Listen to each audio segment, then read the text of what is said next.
Hey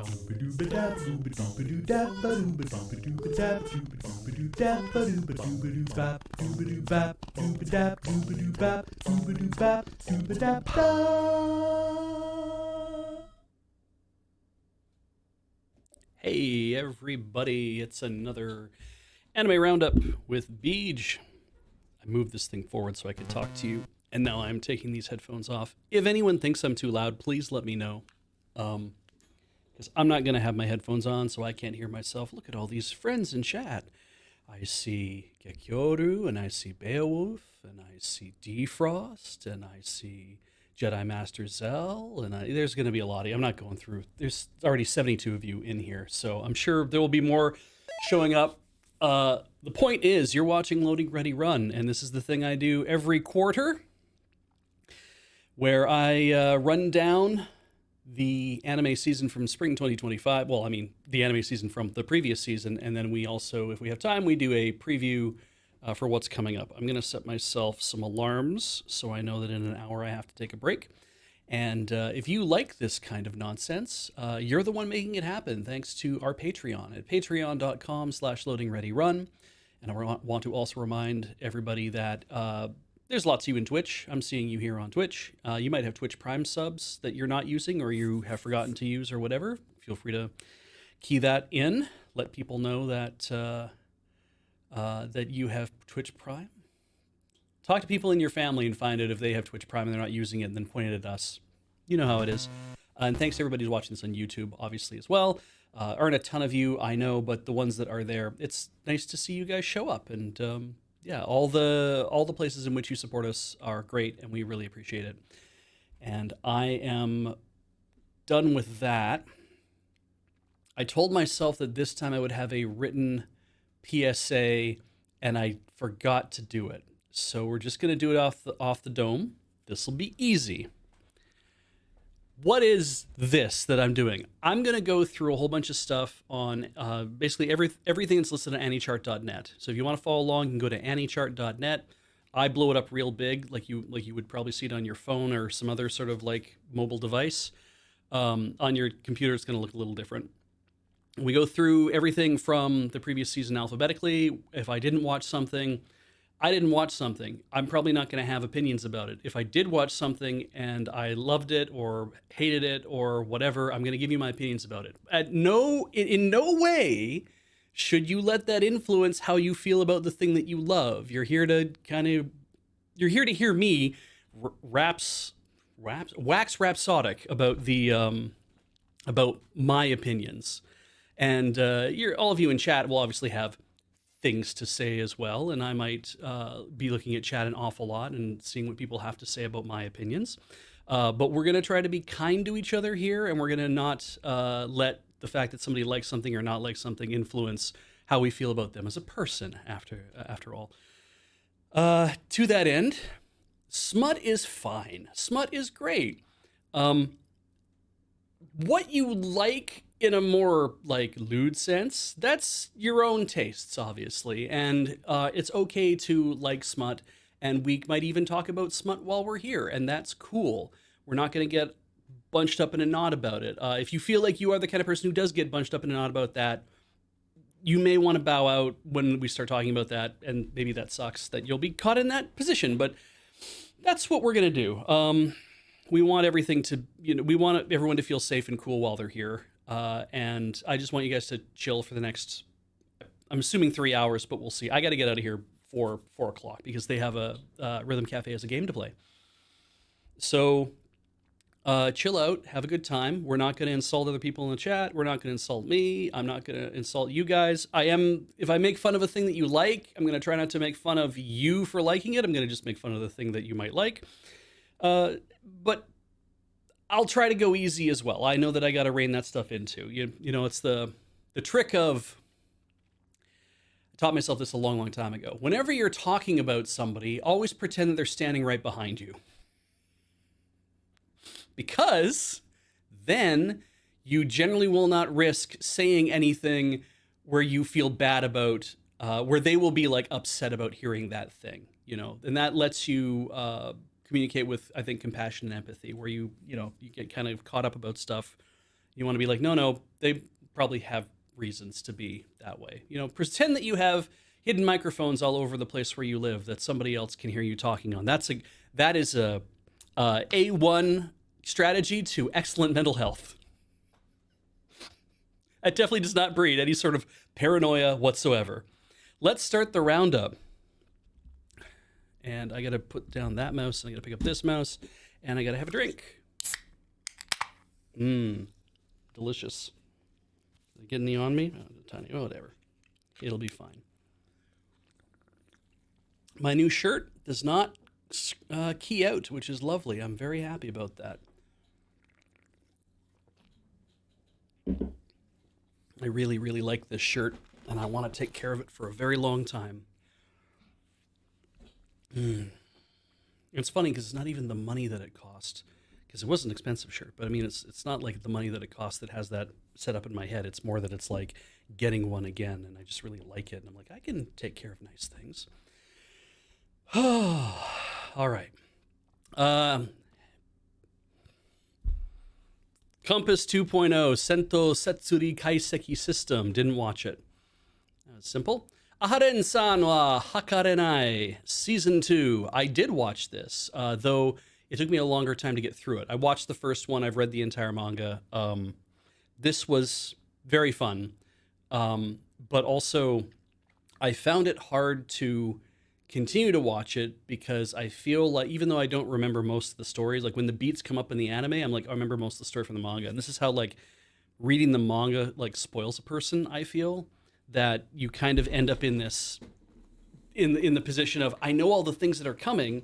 And if you're way far ahead, which is of course where I was, that you end up having a harder time, like being willing to go back to watch like an adaptation. Some people have that problem. I have a dry nostril. Pardon me a second. I'm just gonna put a little bit of Vaseline over that and get out my handkerchief. That snuck up on me. I didn't expect that. I didn't feel that at all before I got in front of a camera.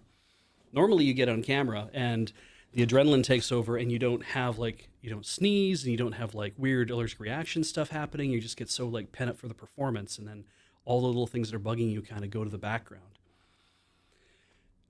Anyway, this was fun. But I've read it already, and to see it again was fun as well. And to see some stuff animated was a lot of fun too. But the one complaint I did have about this is that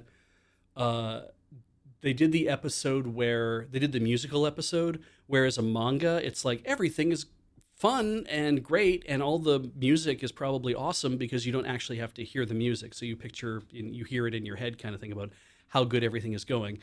They didn't opt to adapt that chapter as an actual musical and have everybody like sing and like have actual songs, which would have been a lot of fun. Way more work. And so they just have everybody singing their lines like this, and it's really fucking annoying. And I'm like, yeah, that is awful. And if it's meant to make fun of the fact that that's what it sounds like to somebody who doesn't like a musical, it's like, that's really irritating because that's not at all close to what people singing their dialogue sounds like. Moving on. And Shirley. I watched one episode of this with Heather. We sat down, we watched one episode, and we both, Heather was like, I'm out. And I was like, I might try a second one. And I didn't, because it looks really good. The frustrating thing is the adaptation feels like it's got to be so perfect because all the subtitles are dialogue that sounds like it's being lifted directly from the book. So it's being written in a way that is appropriate to the time period. And it feels very awkward to hear what is like a 12-year-old girl or whatever speaking in a very flowery way.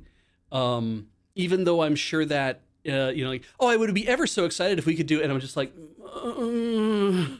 I know that's how people might have talked back in the day. Maybe, I'm not sure, but it does really, it feels like a lot, like reading it is one thing, I'm sure. And then, but having to like hear it but you're not hearing because you're hearing it in Japanese, but then you're seeing it written. It's just like, man, it seems like a lot, and and seems like a lot, and it's maybe just I didn't watch the dub. It's just the subs are like that. I've never watched James. I never watched the old version whatsoever. I have no idea if it was any good or not, and I've never been a fan of Anne of Green Gables. Like I've never really cared, so I don't know if it's like it feels like the kind of thing that would be a good adaptation. It feels like bright and high res and 16 by 9 and seems like reasonably good animation. I'm like I probably would enjoy this, but I just couldn't like I don't know. I just couldn't really get into it too much. So the in the actual Japanese, I can't say for sure whether she was speaking with more archaic language, the kind of like because I only you only detect that when you hear like the kind of where like a samurai will call someone somebody dono and like things like I don't really have a good pickup on like all the more archaic or the more like the overly keigo kind of thing. The ending looks like an old National Film Board sequence. Oh, I must have missed the ending. I mean, that was like weeks ago, so I can't say for sure. Thank you, James. So that's great. I should go watch it again then, because that's knowing that's knowing that's like oh we know where this came from. So anyway, yeah, didn't watch. I didn't watch past the first episode. I don't think this is anything for quality. I think it's just me and that's fine. You might enjoy it a lot more. Apocalypse Hotel. I did not watch this either. It's comedy, sci-fi, and slice of life. Can't remember if at the time it had the tags up for this or not. Um, I was just like, yeah, like because it says this story of survival and mystery. That's what I think I was kind of thinking. Like, I don't know if I'm going to be big on this or not. So I'm glad you guys loved it. That's fantastic. I will have to keep this in mind then. So yeah. Side Games is making good use of that horse girl money. Thank you, Doodles. Good to know. I will add it to my list of things to watch then. Aruma Joga Shinumade. No, didn't watch this either. Ballpark Day Tsukamaita. That is not at all what that says. Ballpark Day Tsukamaita. Tsukamaite. Yeah, Tsukamaite. Cool. This is romanized as "Catch Me at the Ballpark." The the actual English they use is "The Catcher at the Ballpark," which don't think has anything to do with whatever. But yeah, this is super cute.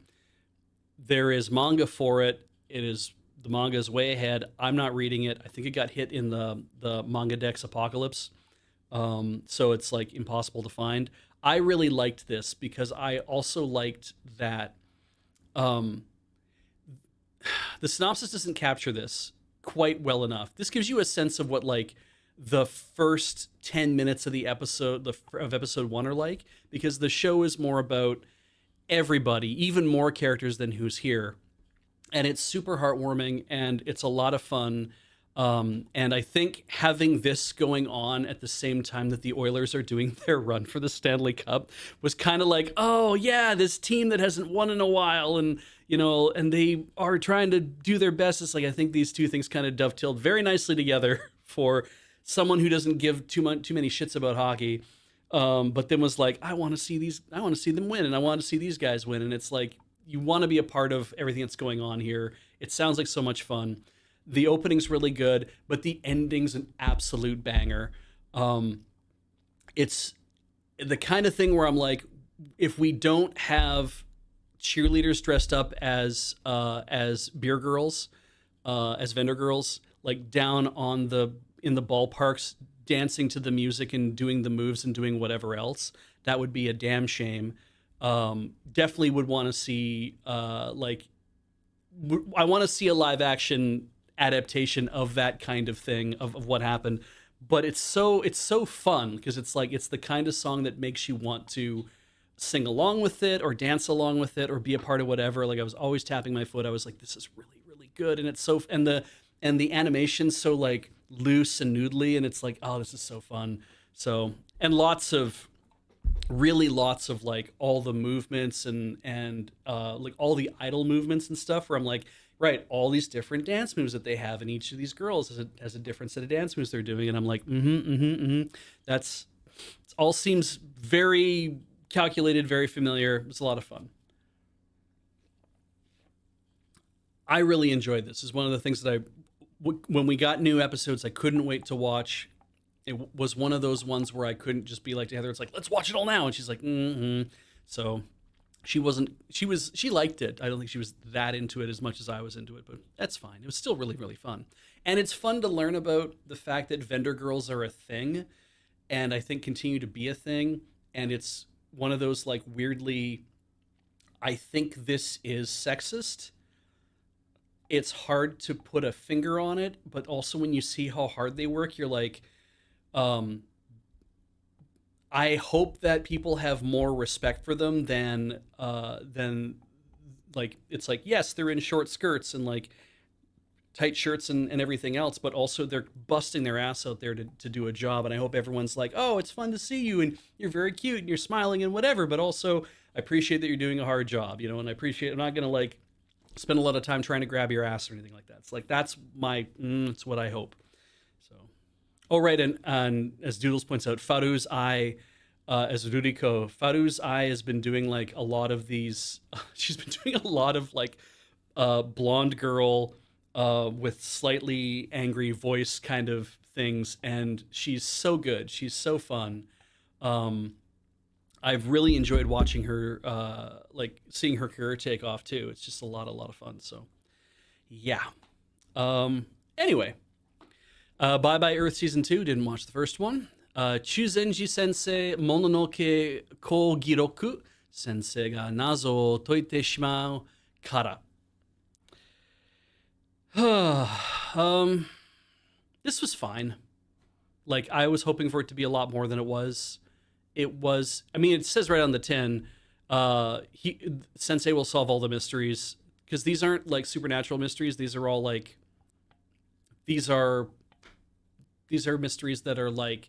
They seem set up to be supernatural, then you find out what's actually going on, and it's like it's not really supernatural at all. It's pretty light in terms of stuff. It's more about the social issues of the time. So I don't know. I'm just kind of like Tokyo in 1948. Like keeping that, you have to really keep that in mind when you watch it too. But by and large, it was just like.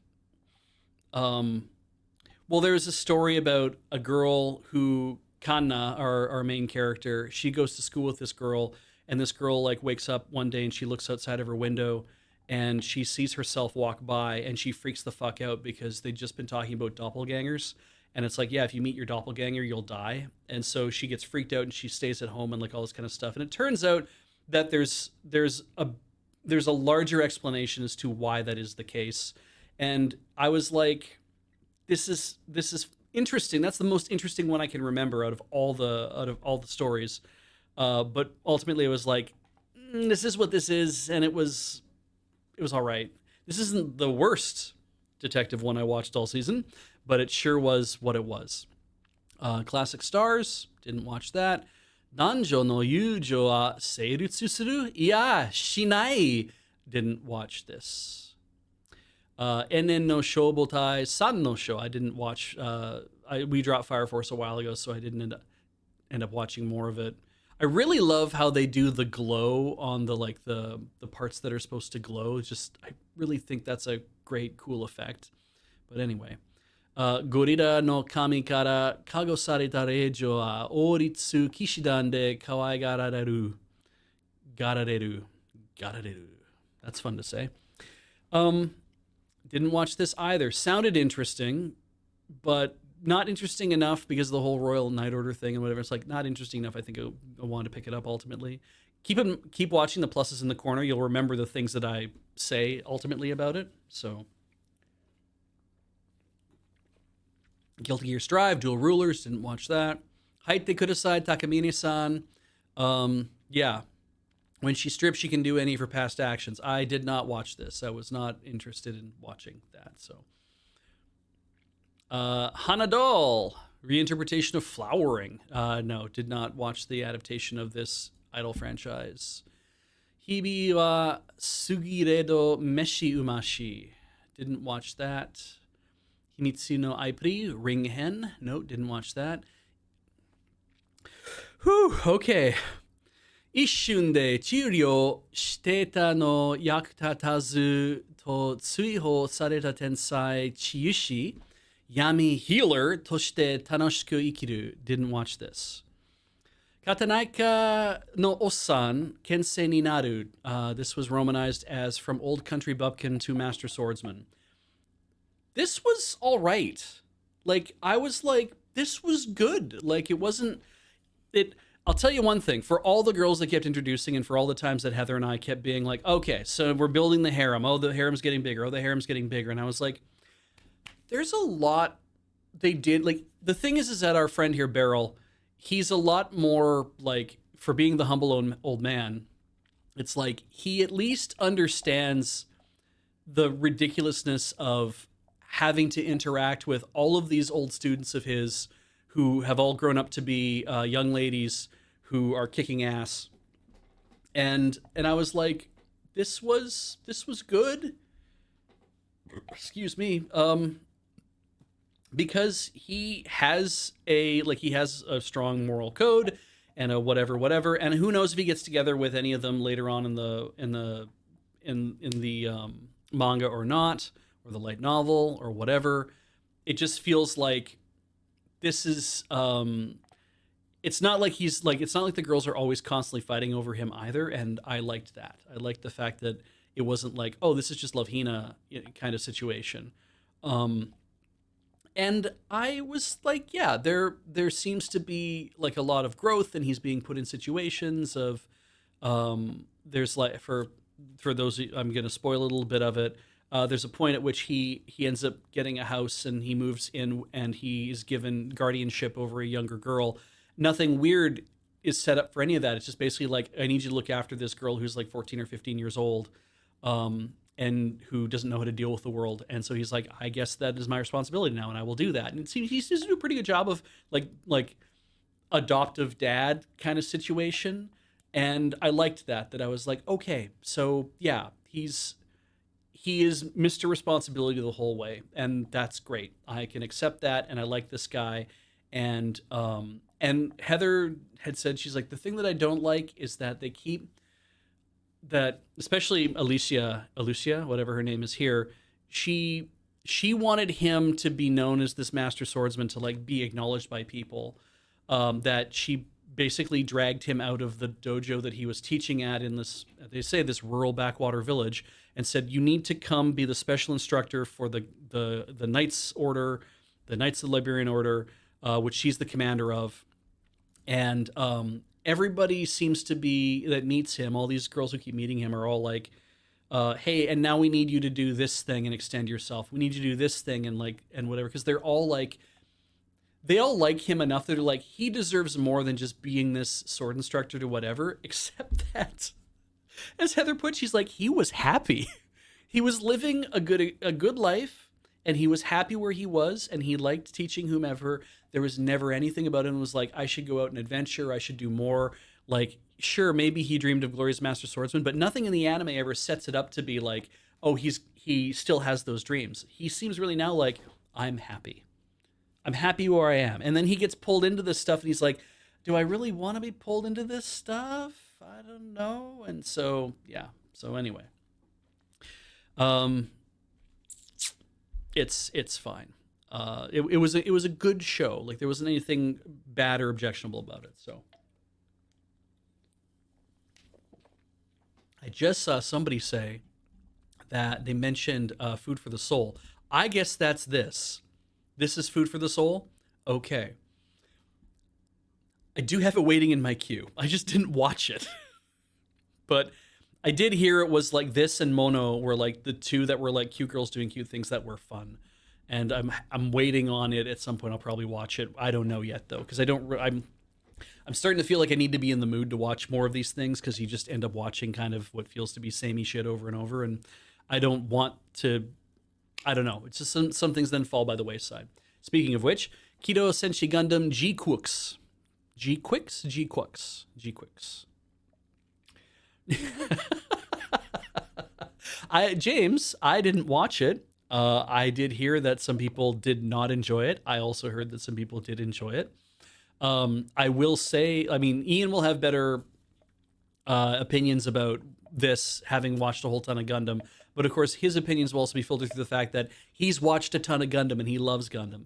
And my take on this is the clips that I've seen where they're like, "Oh, look at the comparison of this is Amuro discovering the RX-78 Gundam, and instead in this AU, it's Char discovering the RX-78, and they animate it the same way, except they keep everything on model, and they have more they can put into the animation.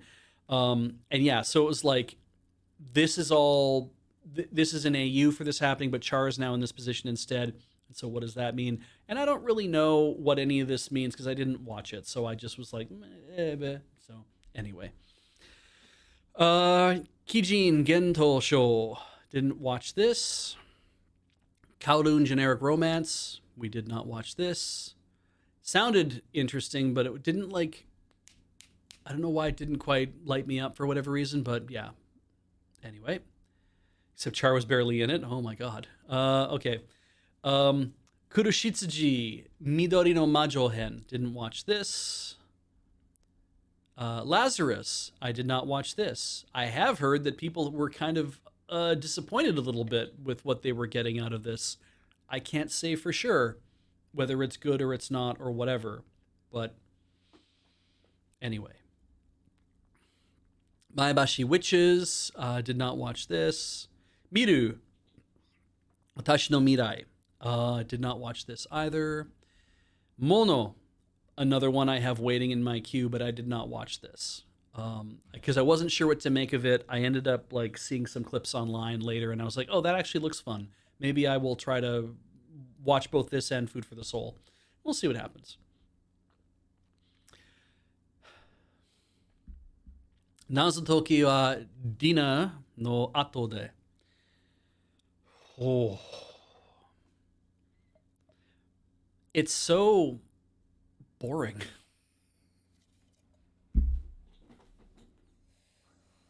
This is the dinner table detective, and it's just so boring. Maybe it's it says it's a novel, right? And maybe it was less boring when it was a novel for some reason. But it's like a continuous like. There's so much here that was being set up where I'm like, oh, I'll really enjoy this kind of thing. And when we'll get like an initial case or a second case or whatever, and we'll build on it, and it'll be very, very cool. Um, but and then we'll have like a big case, and then we'll find out that there's like twists and turns and like whatever else, and she'll be doing a lot of the work, but she'll have to like she'll rely upon him. And really, like I watched it all because Heather was like, "I'm giving up on this. It's just so boring," and I'm like, "Yeah, me too." At least nobody's like the ninth generation Sherlock Holmes in this thing, but there was like a couple the cases were all like, oh, that's interesting, but they were immediately solved because Kageyama is just able to solve shit because she ends up telling him the story and telling her all the things that he would have that she had noticed but she hasn't actually processed kind of idea, and he's like, oh well, you're an idiot. He literally would just call her an idiot all the time, and then they'd move on from there. The problem is that the reason why it's boring is because so they tried to set up so it's like the first episode is doesn't solve the mystery, but then the first half of the second episode does, and I'm like, oh, you drag it out, and then so you solve it, and then that means that in the second episode, now the second half sets up a new mystery, and in the third episode, we're gonna give you the rest of it. And I'm like, oh, okay, so these are meant to be. This would maybe be better. I could be if they were just longer episodes altogether. If rather than trying to be like we have to cut this stuff off for the things, it's for air. It's like if this stuff was all being like if it was just straight to Amazon or whatever, maybe it would make more sense if it's like this is just long ass episodes of stuff, and that might be more interesting. But it's not because it's ultimately you always know that she's going to turn around and talk to him to get some deductions. She never tries to figure it out herself to a point where she's completely stuck and then requires him to help. It always feels like she's busy reacting to the fact that this guy's a dumbass and is just he's her boss and makes illogical deductions about murder cases and stuff. It's like murder cases become cold cases. I'm like, they don't even have time to become cold. Like, I thought this would be really about she was digging up old cases of his and then was solving them and stuff like all these things where it's like, man, we've had like dozens of better TV series devoted to this kind of thing. And the TV show, like the anime, just makes it feel very samey and matter of fact. And she just always goes back to this guy. The one, like the last case was interesting because there was like a lot of like there was a kidnapping and there's a lot of like on the line. The one that touched me the most was the one that was about the VTuber. That's the one I liked the most. Heather had given up watching it by this point, but I'd watched the one about the VTuber and I was like, this sucks. This sucks so much. Oh, and I was like, oh, my heart. And I was like, yeah, that was nice. And why did all the rest of them kind of have to feel really like why couldn't everything operate at that level is what I kind of felt. But yeah, anyway, we move on. Ninja to Koroshia no Futarigurashi. This is a ninja and assassin living together, and I have heard people really enjoyed it. I did not pick up on it. It seems like it's ridiculous comedy. I assume there'd be a lot of like over your shoulder head tilt looking back shit because of Shaft. I have no idea. But I have heard from people that it is fun and there's like a lot of pictures of it showing up and whatnot. And it's like, okay, so yeah, that's great. Oh, every gag has consequences. Nice. Okay, that's good too. Yeah, did not watch it. Ore wa Seikan Kokka no Akutoku Ryoshu. Didn't watch this. Oshiri Tante 9. Didn't watch that. Princess Session Orchestra. Didn't watch that. Rokuwareri no Tashinami Deshite. I thought this was going to be different than what it was. I thought that because we see Ririsa and Oto fighting each other and getting pissed off and angry at each other, that was going to be the whole thing for 12 episodes. I thought that meant that all of them were going to eventually be doing that to each other either. And I'm like, oh, wow. Like, wow. And it wasn't. But it was a 3-episode test. Like, I had to watch the 3 episodes and then be like, okay, I can watch more of it. It is not a pure turn it off for me because it was losing me. And I was like, I don't know about this. And after the 3rd episode, I was like, okay, watch some more, see if it's going to be good. Then it was. And I was like, oh, yeah, this is really good. I went to go read the manga, at least what was like been like fan translations of it. So scanlations of it. And I read the most recent scanlation I could find, which was basically the introduction of what's her name to the cast. What is her name? Not Ito. Ime? Oh God, I can't remember her name. Tina. Okay, yeah, yes, Tina. Right. Anyway, it's introduction of her. I mean, at the same time that Shiro shows up as well, obviously, but that when Tina shows up, and I was reading, and I was like, it doesn't like. It really doesn't feel like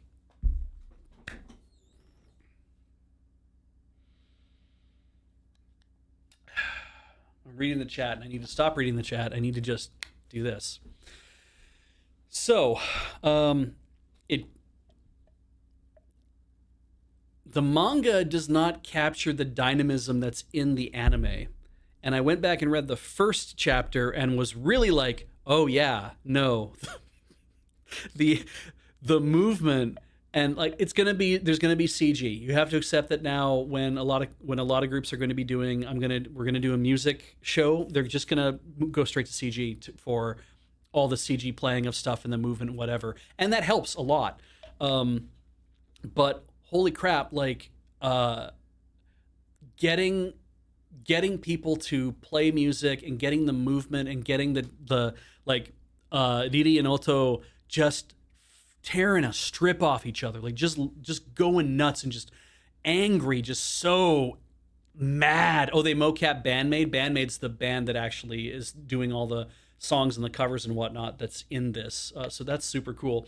Um, but Christ, it was like uh, it's so much more energy, and it lends itself so much to the like the quality of what's going on. The let's talk about the opening. The opening is by Bandmade. It has vocals, which is I'm led to believe this might be a rare thing. I don't know. Maybe it's not because Bandmade, the band, seems like they are also an instrumental band because they don't have a singer, except that the opening sequence does have a singer. So somebody is singing for them. And da, da, da, da, da. Anyway, um, the opening is really good. Is really high energy. Is a lot of fun. There aren't many other songs in the series that have the same energy and just kind of like wild rock to them. And that's a limitation of um, that's a limitation, I think, of what you can expect to get across in an anime. Like it's like we have to play this song for 3 minutes, um, and we need to do a lot with it, and we need to give you a lot to listen to. But there might also be production considerations where it's like you can't go too nuts. We can't turn the music up incredibly loud in the episode. We can't have it. It's not ever going to feel like a live show, so the energy's not going to be there because of that. So you're going to have to do a lot of narration and talking about how things are going, like you would do in the manga, to say, "Wow, she's losing her mind. Wow, they're doing this. Oh, I'm the bassist and I'm reining them back in." I'm like, I believe you because you said that because you have to, because there's no other way that we're going to get these feelings across. It's any other musical anime has this trouble of we have to adapt what is being laid out for us in paper, and we have to turn that into something that works. It works on screen, and I think the only one that still to my mind that has done it the best is Beck. Is the only one that I've ever seen that actually really gets across. Playing music, learning music in a band, learning to play music from like just dead start. It even takes some liberties in terms of how good you can get in a short amount of time, like that kind of thing. But it's yeah, Rock as a Lady's Modesty was super good. It was a lot of fun. But you might have to watch a few episodes to be like, I'll give this a go, because Jesus Christ. But yeah, it was a blast. And if they make a second season of it, I will watch it absolutely. And Tina's whole thing, I can't talk about Tina's whole thing because it is like kind of a fun spoiler thing. But when what happens with Tina, oh right, the ending actually too. The ending is great.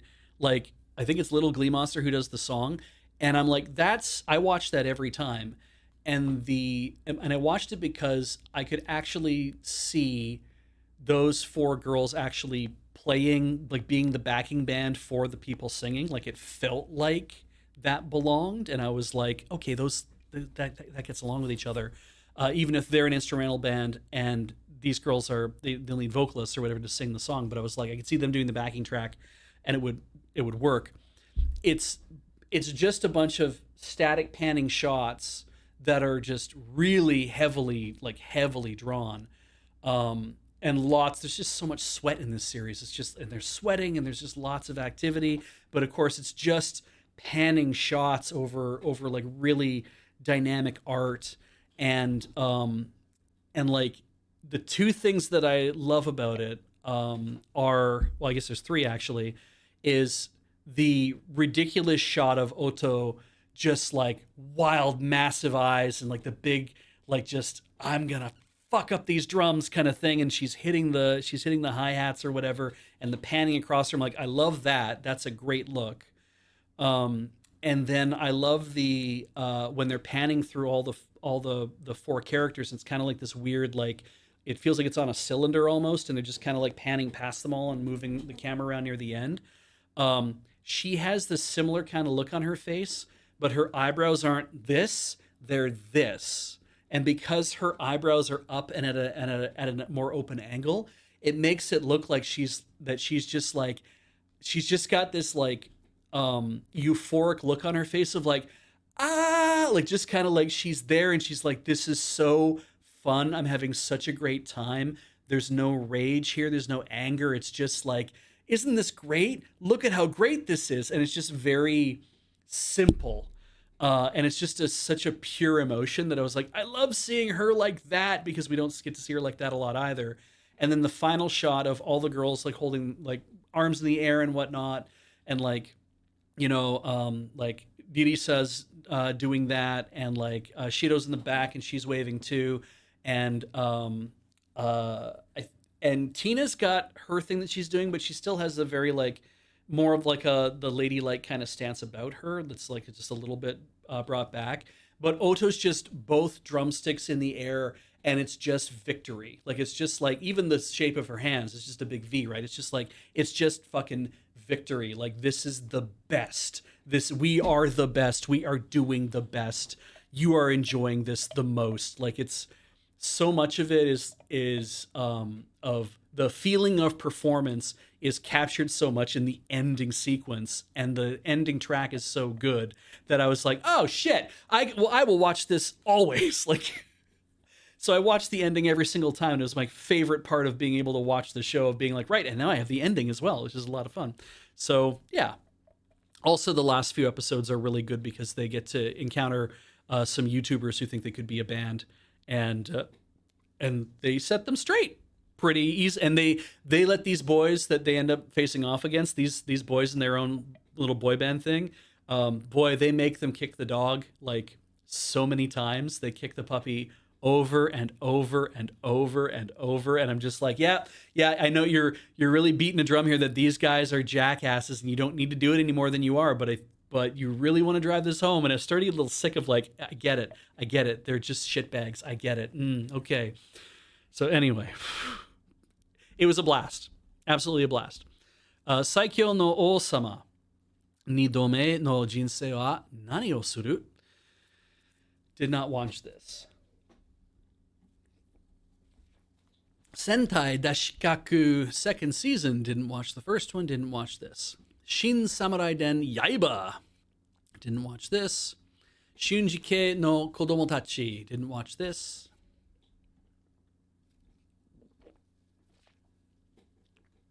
Awesome. Now I understand this better. I understand this better. Oh God, awesome. I get it now why they did it this way. Okay, Shoshimin Cities. This was fantastic, and you have to watch the first one, and you need to, if you've heard me talk about how good Shoshimin Cities was, or Shoshimin How to Become Ordinary, then this was an easy like, and I'm surprised. Like, I mean, seeing this, it's like 2 new cases from the novel series, the 2-part third volume and the 5th volume case. So I don't know what's told in the 2nd or the 4th volume. If they ever get adapted for any reason, if they're like in a movie or something, I would totally go and watch those. These were a lot of fun. And this is the kind of series that like Heather and I would sit down to watch. And especially because after the first series, like after the first season, we were just kind of like, holy crap. Like, we didn't really feel any of that coming. And so in this, we would, like, I couldn't shut up about what just happened in every episode, where it's like, okay, so now that we know this, what are we being told about what's happening? And then it'd be like, okay, but sure. And then she'd have her theories and I'd have my theories. It's like, but I think it's this, but this is probably the written. And she's like, yes, but also because he's doing this. Remember when they said this other thing? And I'm like, yeah. So I think that's a really good indication of a mystery series, that if you watch it with somebody else, that it's drawn you in to the point where you really want to talk about, like, you have your theories and everyone, the pet ideas is like, what would this mean? And what's coming, and based on what we know about the characters, why are they acting this way? Like that kind of thing. I think this also now makes sense because we talk about the Shuki Gente. Kurikinton is a Kurikinton is like a little, like, it looks almost like a bow almost, right? Like with Kurikinton is made from chestnuts. It's a little sweet that's made from chestnuts, and it's round, but it's kind of brought up to a point. At least the one that they show off. And in the opening sequence, which is a very good opening sequence, I really like the opening sequence for this one. They have at the end of the sequence, Jogoro cracks open a like a ball, and out of the ball falls something, and it hits the desk, and the paper opens, and there's a kurikintan inside it. And then later in the series, um, he cracks it open, and instead of, this is the opening sequence, right? And he cracks it open, instead of the kurikintan falling out, it's a chocolate bonbon. It's like this little like square chocolate bonbon thing, and it's like, oh, okay. So that's letting you know where the split in the show is. It's like, so we adapted, we did this one thing, and click, this is like, this is the Kurikintan case. And at the end of that case, then in the next episode, when it's a chocolate falls out, we're like, oh, it's the chocolates that he was, and then and it's like, okay, but that's why it's the chocolate bonbons case. Okay. This was so fun.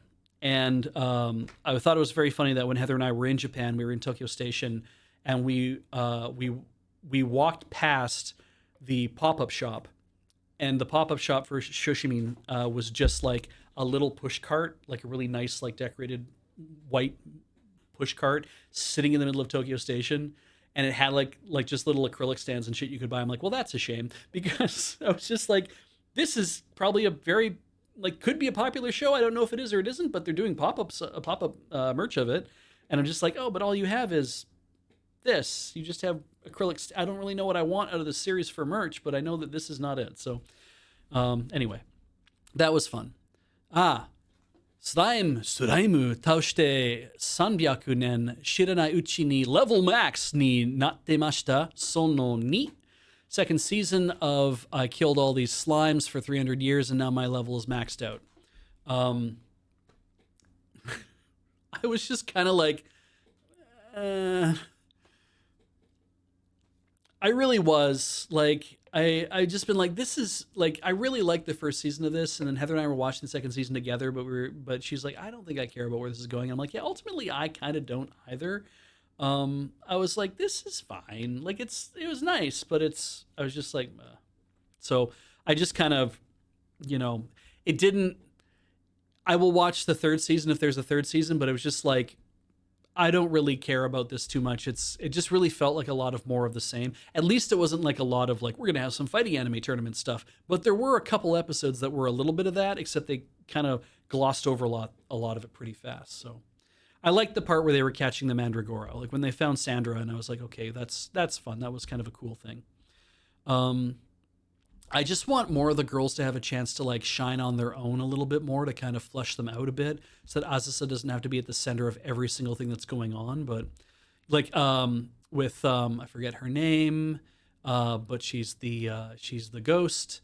Her getting to have like a moment in the when they go to the weird pyramids, the land of the dead. I was like, that was interesting that she has a part in that, but I felt like she could have been even doing more on her own, but clearly that's not how the manga's written or whatever. So whatever. Summer Pockets, didn't watch that. Teogonia, didn't watch that. I have 12 minutes left in my hour here.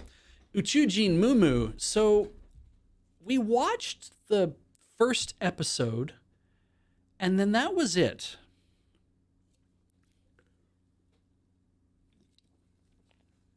And I have more waiting, but I didn't care if we watched more of it. And I was all excited about the idea of this like goofy cat learning more about home appliances and stuff. But I don't know why it seems ridiculous, but ultimately it was also like, I don't know if I really like, so it's fine.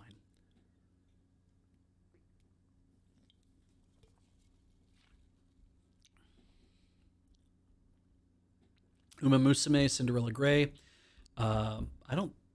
This was on the list. Okay. But yeah, I haven't watched Uma Musume in a long time, so I did not watch more of that. Vigilante, My Hero Academia Illegals. I didn't watch My Hero Academia. Don't care about that. Windbreaker, didn't watch that. Which watch? So, I was wrong. Top fucking notch. I can't believe I've had to tell people This season, I've had to mention people. I'm like, oh man, was I wrong about this? Because everything you read about the synopsis makes you think, I know what this story is. I know what's going to happen. It's going to be a whirlwind of supernatural hijinks and threats. And I'm like, this this is crazy. Like, it's so stupid because Nico's so stupid. um Watching the first episode, it was just like, because Heather was like, "Oh, I think I wouldn't mind watching it." Like, okay, let's watch the first episode and see what this is, because I think it's just going to be very and watching like the first episode and having the whole like conversation between Moy here, between Morihito and his dad, and him being, it's like, so, yeah, I raised you because you're an ogre. And he's like, yeah, Dad, I'm aware of that. And they're both like very stone faced about everything. He's like, right, so you remember your old friend Nico? And he's like, yeah, I remember her. Like, they had to move away. He's like, yeah, well, they had to move away because she had to learn how to be a witch. Cool. Well, she's coming back. He's like, okay, cool, whatever. And she's gonna be living in our house. And he spits a whole bunch of stuff. I think this is how this goes down. Like, the thing of like like that kind of thing. But he never loses his stone face while doing it. They end up in this like argument about, what are you doing? Why would this be? That's not a good idea. Teenagers living together, like this kind of thing. Like, Morihito's like being like, not a good idea. And it's like, well, her mom said that she needs to come do this, obviously, because you're going to be her familiar. And he's like, again, it's like, what is this whole thing about having to be a familiar? And there's da. And then the dad's like, great, okay, I'm glad we settled that. Also, unrelated, I have to move away to another place and not live anywhere near the house for the next several years. I'll be off doing whatever, so have a good time. And it's like, the way he puts that is so much like, hey, for the sake of the plot, he could have just literally said, for the sake of the plot, I'm going to move overseas to go to work. He could have just said that. It was as much as that. He practically said it. There was no sort of like, no, it makes sense that I'm doing this. It didn't make sense. He knew it didn't make sense. His son knew it didn't make sense. It didn't matter. This is what was happening now. For the sake of the plot, I need to move out of my own house. It was so great. And I was like, all right, that's cool. That's really undercutting the whole, like, whatever. When they go to the school and Nico's there first day and he's like, do not tell anyone you're a witch. Don't do any magic. Don't let on anything. It's not good to you for you to be known as whatever. And there's like a moment where his like Moy like loses his eraser. It's too small or whatever like that. And she's like, oh, that's it. I can just help him with that. And they're doing introductions or something as well. They have to do like class introductions. And she points and does a piece of magic on his eraser so that it'll get bigger, I think was the whole idea. And she misses, and she hits him in the hand, and his hand gets gigantic. And it's so funny to look at because it is kind of like completely out of nowhere that this happens. Because you'd think, oh, she's going to hit the eraser is going to get too big or whatever, it'll be fine. No, she hits his hand gets huge.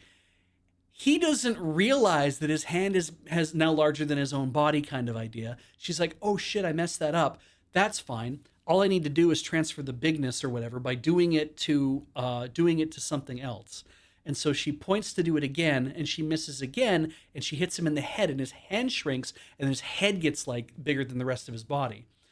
And he's sitting in the back of class, and I'm just like, this is so great because obviously someone should notice this, but it doesn't. And that's what this is like, is that she always has a spell that she can do, and she always does a spell that ends up with like a bad circumstance. It's like, I do this thing, and this is the dumb thing that happens as a result of it. And that's what makes it fun. But also, this is Weekly Jump. So there's also going to be boys fighting. So yeah, there's 14 out of 25 episodes, or there's the 14th episode's coming up pretty soon, obviously, or like next week. Heather and I had a great time watching this. We're going to keep watching it. It's been fun. It's been real stupid. I've just really enjoyed that it's like this. And like the one I don't think I'm ever going to forget is where, what's his name there? Kaita, whatever his name is. I can't remember his name. Doesn't matter. He has no money. And so he decides to get a job where he's like very intricate kind of like I have to put these things in, like I have to assemble these things and put them in boxes. It's like one of these home kind of things. I don't even can't remember what it was. It was like stuffing paper into envelopes or what. It didn't really matter what it was. It was very intricate kind of whatevers. And he's like, "This is taking forever. Hey Nico, do you have a spell that can make me faster, just so that I can like speed up doing all this work and then get it done?" And she's like, "Well, sure. I have a spell that can speed you up entirely, so that you'll like get a whole bunch of work, like you'll be able to work like up to 10 times faster than you would normally work." And he's like, "That sounds amazing. You should totally do that." And she's like, "Well, wait a second. I have to be clear to you. You have to understand a lot of things about this. One, that if I cast this on you, I can't uncast it. Like, just this is what's happening now, is that you will be like this for a period of time. Plus, it lasts for 3 days maximum. And also, like, you have to be very sure this is what you want, because like your brain and your body and everything will be sped up 10 times." And he's like, "Hell yeah, that sounds awesome. I totally want this. Cast it 10 times max. Cast it for the full 3 days. I totally want this." And she does. And when she does, we get to see the world from his perspective, and he hasn't sped up at all, but he realizes that everybody else has slowed down. And then we watch it from Nico's perspective, and he has now sped up entirely. But from his perspective, everything is still normal. And he's like, "Oh no, I'm now living 10 times faster than everybody else. And when I stuff the things, this isn't happening any faster because I am going faster." And yeah, and it was like 3 days at 10 times is a month of hell. He basically had to spend an entire month not really being able to talk to anybody. Also, he needed to eat so many times.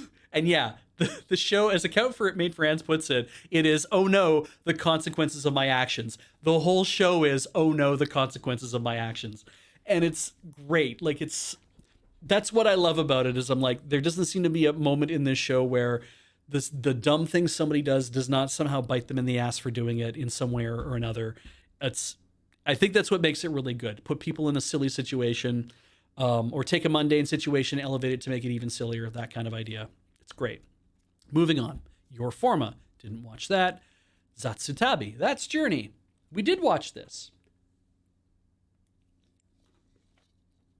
This was great. It was very laid back.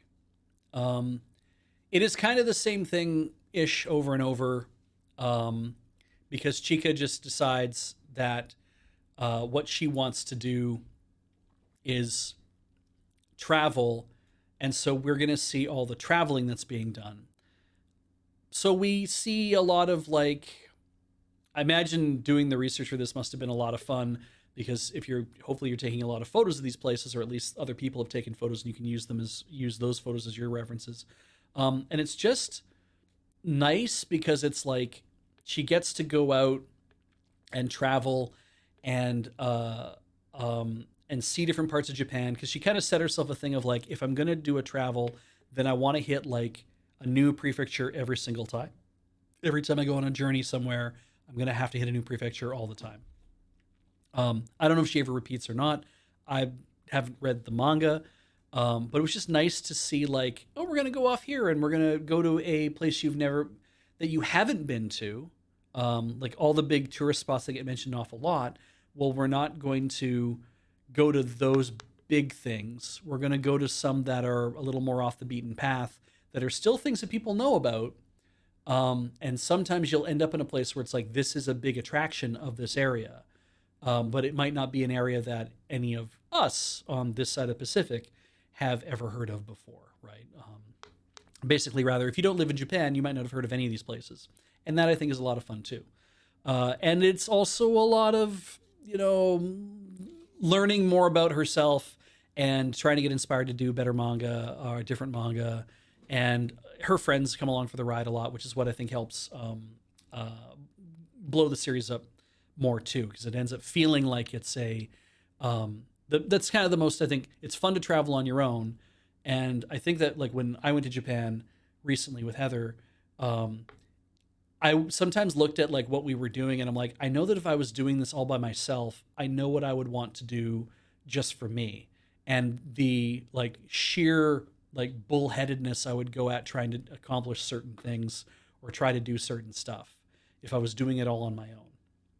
But traveling with somebody means having to take what they want into account as well, and then trying to find the things where you know that you're both going to enjoy the process, or both enjoy doing the things that are going on, and having to come to understandings about what are we doing today, where are we eating today, like those kind of things, and thinking those things through, I think is really interesting too. Um, I've had, like, I think the last like the solo travel I had, at least in Canada, was when my dad said, "Hey, can you drive my truck back home?" And home for them is in Alberta, and is like is like 17, 18 hours, I think, from where we live. And I was like, "Yeah, I can do that." And so it's just me getting the truck and drive, and stay in a hotel by myself overnight because I was not going to do the whole thing in one day, and just being able to take my time and do it. And I was like, this is a lot of fun. This is a very fun thing for me to be doing. So that was good. And yeah, sometimes being able to do those things is like really freeing, right? You go off and you do the thing on your own, and you're responsible for all the stuff that you want to do on your own. So anyway, it was a lot of fun. I have 4, 3, 2, 1, and that is my first hour. So what we're going to do quickly here is I'm just going to look down everything else, and we're going to see if there's anything else on here. I don't think that there is. Araiguma Kalkaldan, didn't watch that. Chikuwa Senki Ora no Kawaii de Chikyu Shinaku, didn't watch that. Chotto dake ai ga omoi dark elf ga isekai kara oikakete kita, did not watch that. This is the mini anime that goes with that. Everyday Host, didn't watch that. Go-Go Vehicle Zoo Norimono Starhand, didn't watch that. Kaiju Sekai Seifuku, didn't watch that. Kakshite Makina-san, didn't watch that. Kopen-chan, nope. Masada Kosuke Gekijo Gaig Manga Biori Go are all very short episodes, and I have been having a hard time finding a place to watch it or to download it or anything, where it's in English at least. So anyway, Music Tiger in the Forest, nope. Neko, didn't watch that. Oideo Maho Shoujo Mura, which sounded interesting because it's like, looks like dudes getting turned into magical girls. But I was like, I don't know about any of that. Moving on. Saikyo Ozuka in the Ultimate Tournament, didn't watch that. Shibuya Hachi Part 3, didn't watch that. Sumiko Gurashi Koko ga Ochitsukun Des, didn't watch that. Yotunya, didn't watch that.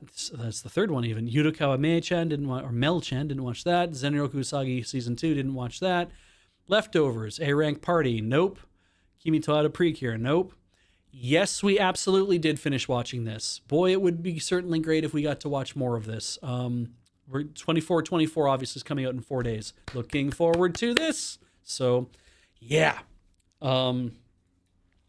This was a brilliant show, and if you haven't watched it yet, you should definitely watch it.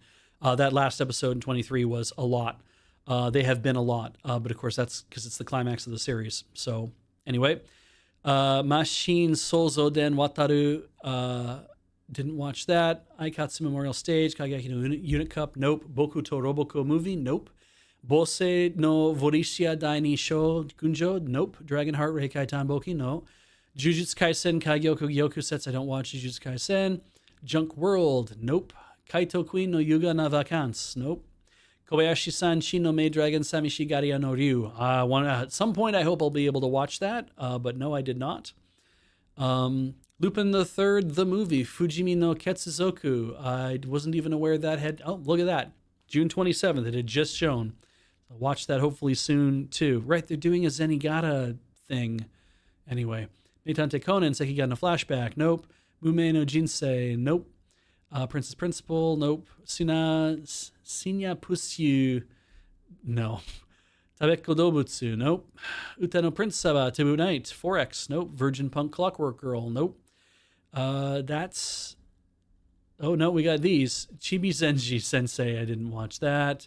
Cocoon, Arenatsu no Shoujo Tachiori. I wanted to see if I could watch this, but I was not able to get a copy of it. Hyakusho Kizoku 2 OVA. These did not show up anywhere where I could watch them, so that sucks. Jujutsu Kaisen, etc., etc. Didn't watch that. Kanchigai no Atelier mini anime, nope. Kanchigai no Atelier Eiyu Party no Moto Zatsu yo Gakari ga Jitsu wa Sento igai ga SSS rank data no iu yokuharu hanashi, nope. Kanpeki Tsukide Kawaii ga Naito Konyaku hara sareta seijo wa Ringoku no urareru, nope. Koisuda One Piece, I don't watch One Piece, so I would not have watched that. Konosuba War 3 bonus stage, nope, did not watch that. Licorice Recoil, Friends with Thieves of Time, didn't watch Licorice Recoil, so nope. Moonrise, nope. Natsume Yujin Shoshichi special. Heather and I finished all of Natsume. We were even watching it in Japan because I had access to my Plex server.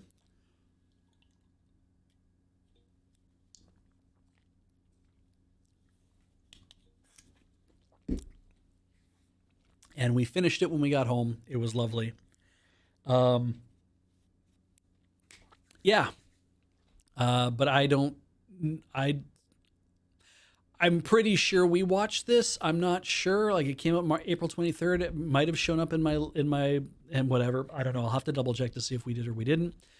Neat Kunichi no to naze ga dosei hajimemashita. See, I kept confusing that ninja and assassin living in the same house was this, because it's like, I don't know, the Kunoichi thing. I don't know. I just kept thinking it was this. I didn't realize it was this other show. So I might have to go back and find that. Puchiforma, Denpa, Kyokunishi, no. Puchikure, I hate saying Puchi for this. Petit. Petit forma, Denpa, Kyokunishi. Petit cure, precure fairies, no. Shurbuto Kizuku desu ga zensei? Sure. Zensen no kyoku ga haita no da node hiyoko. Don't say hyoko, hiyoko na ototo sodatemasu. No, didn't watch that. Soso no Frien, something no Maru no Maho Part 2. That's great that they're making more of these. There is somebody online on YouTube who puts English subtitles to these and hosts them on their site. They do the same thing with the Apothecary Diary minis. And I've tried to stay on top of them, but have just keep dropping, like, watching them. And I should really subscribe to their channel and go back and try to find them all again. Tamaranai no wa koi nano ka, nope. Terra Alive, nope. Transformers Wild King, nope. Tsurezure Popipa, nope. Umayuru, Pretty Gray, nope. Yu-Gi-Oh! Card Game The Chronicles, nope. Okay, that brings us to summer. And that brings us to the breaks. So everyone chill out on a commercial. That was only 8 minutes over. That's pretty good. And we'll see you in 3 minutes, and then we'll start a new hour. Take care. Or not take care. Don't go away. Just do something else.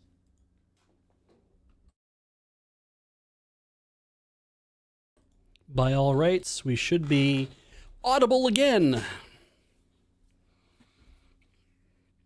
Welcome back to the to Beej's Anime Roundup. I am Beej. You're watching Loading Ready Run, and we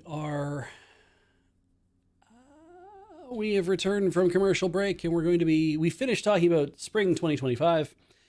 That was good. Some good stuff. Had some great stuff. A lot of fun to watch, and now we go see what is waiting for us in summer, which I might have already marked some of this.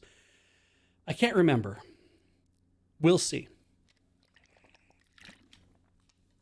I got myself some green tea, some Sencha Superior that somebody sent us, and then I mildly sweetened it because I'm having this straight out of the fridge. And I like my tea from the fridge to be sweet. So that's what I do. I put tea, well, at home, I don't use a diffuser.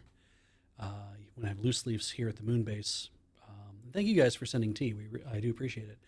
I put the tea now in a diffuser, and I put it in water, and just cold water, and put it in the fridge and let it sit for like 24 hours. And generally it has all the time it needs to swell up and become lovely and tasty and not tannic or anything either. This is really good sencha. My God, it's even for not having had this, I think it's like well over a year old by this point. And I cracked open the bag myself, and I'm like, there's still a bit of flavor in there, and it's pretty. I only let it sit for about like an hour, and I'm like, man, this is actually really tasty just on its own. But at home, my trick is I have President's Choice decaffeinated Earl Grey, and I put 2 bags in a 2-liter jug. And I started sweetening it in the fridge recently, which means I can never remember whether I've done it or not because sometimes I'll forget. But I just run cold water into the thing, and then I put in 8 drops of the stevia extract that I like. Um, your mileage may vary for how sweet you want anything. This makes it nice and sweet. And then just let that sit in the fridge for an hour or 2 or 6 or overnight or whatever, and then I end up drinking my way through a jug easily a day. It's so good. And the thing that I've noticed is that because there's lots of bergamot in the PC ones for whatever reason. I don't know if they just put a lot more flavor in there or whatever, or if there's an artificial thing or whatever it is. But it's really tasty. And occasionally, because what I'll do is I'll fill up a mug most of the way, and then I'll top it off with milk at the end, usually skim milk, because usually it's always skim milk. That's what we have at home. I'm lactose intolerant, so you try to cut down on milk fats as much as I can, because that tends to be a thing that aggravates it as well. I know that's not the same thing as being lactose intolerant, but the milk fat does tend to exaggerate that as well. It means I can't have like full fat ice cream. This is fascinating, isn't it? It's not anime at all. But anyway, yeah, I'll fill up a mug most of the way of this stuff, sweeten it with stevia, add milk to it, and then have a big sip, and it'll taste like melon. Like it'll taste like cantaloupe kind of, but kind of like in that way, like the way that Japanese melon candy tastes like melon. That kind of like what they'll call maybe melon or muskmelon or whatever they call it. Maybe that's honeydew instead. I don't know. I hate the taste of melon generally. Like I hate actual melon, like cantaloupe or honeydew. I do not enjoy eating that. But the flavor of the artificial, I kind of like it, but I don't like it when it's the actual fruit for whatever reason. Yeah, it's like super pleasant to be like, oh, I thought I was getting Earl Grey tea, but what I'm actually getting is just a big thing of melon milk, which is very, very tasty and is a great surprise when it just happens to like lock in that way on my taste buds. It's like, oh, nice. Today is the melon milk. And I'm like, all right, cool.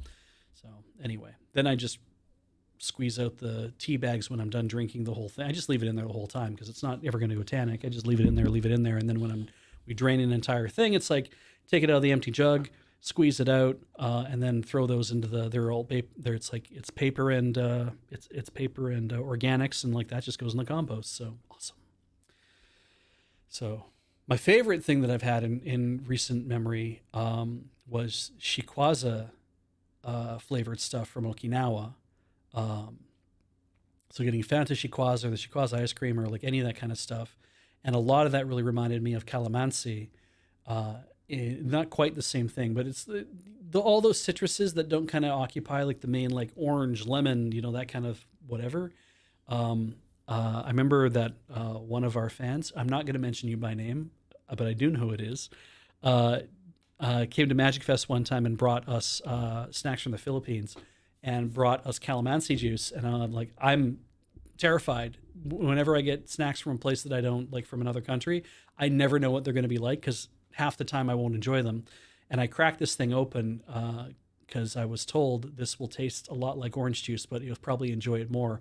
And I did, and I'm like, oh my God, yes, this kicks the shit out of orange juice. This is so good. It's so good. It's so good. And I'm like, yeah, I'm sure that you need to grow calamansi in a very specific climate, but I started noticing that we've been seeing calamansi show up as an additive to lemonade in like store brand stuff in Canada. So I know that globalism is definitely a thing, and that everyone's looking for like the new hot flavor. And I just watched a thing recently saying that yuzu is supposed to be like the hot flavor of 2025, and I'm like, good fucking luck, because they hate selling. Japan will not sell yuzu to the United States. So if that's the hot thing, it's all getting smuggled. So let's talk about anime. Here we are. 99 Shihaisha no Okan. Oh, I got to set a hour-long thing. It's more like 50 minutes. Hey Siri, 48-minute timer. It'll do. 99 is the tale. 99 is a tale of the town of Shiromitsugawa, host to mysterious artifacts and the superpowers they bestow on their users. A tale of growing trust and budding romance between the protagonist and the heroine, and also a murder mystery where they hunt down the culprit behind a series of supernatural murders. There's just something about the character design, though, that doesn't really endear me to wanting to watch it, though. Yeah. I might not. I think we're not going to watch that. Ame to Kimito. Oh, this. On a rainy day, Fuji meets a cute critter posing as a dog. No, that's a dog. That's a dog. That's a dog. And offering an umbrella and a cue card that says, please take me home, and she can't resist. With this dog poster's quirky charm and mysterious ways, life together becomes a heartwarming adventure of friendship and shared seasons. This is just super fluff. That's completely 100% totally a normal dog. Do not think about it. Yeah, cool. I think I saw some PVs about this recently, but saw them a while ago. So yeah. Arknights, Enshin Shomei. She was supposed to be a beacon of hope, but now, do I have to read this if it's Arknights and I know I'm not going to watch it? Sure. But now her anger and hatred have turned into flames of war and are about to engulf the people. Only Rhodes Island, a neutral organization, can stop Reunion's rampage and the conspiracy behind it. Ami and the others head toward Chernobog's Core City, which is on a collision course with Lungmen. What fate awaits them there? Not watching that. Minan Koko Chikyu Boebu Haikara. Huh? What? Really? Really?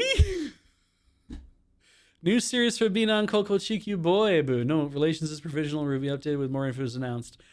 I don't know.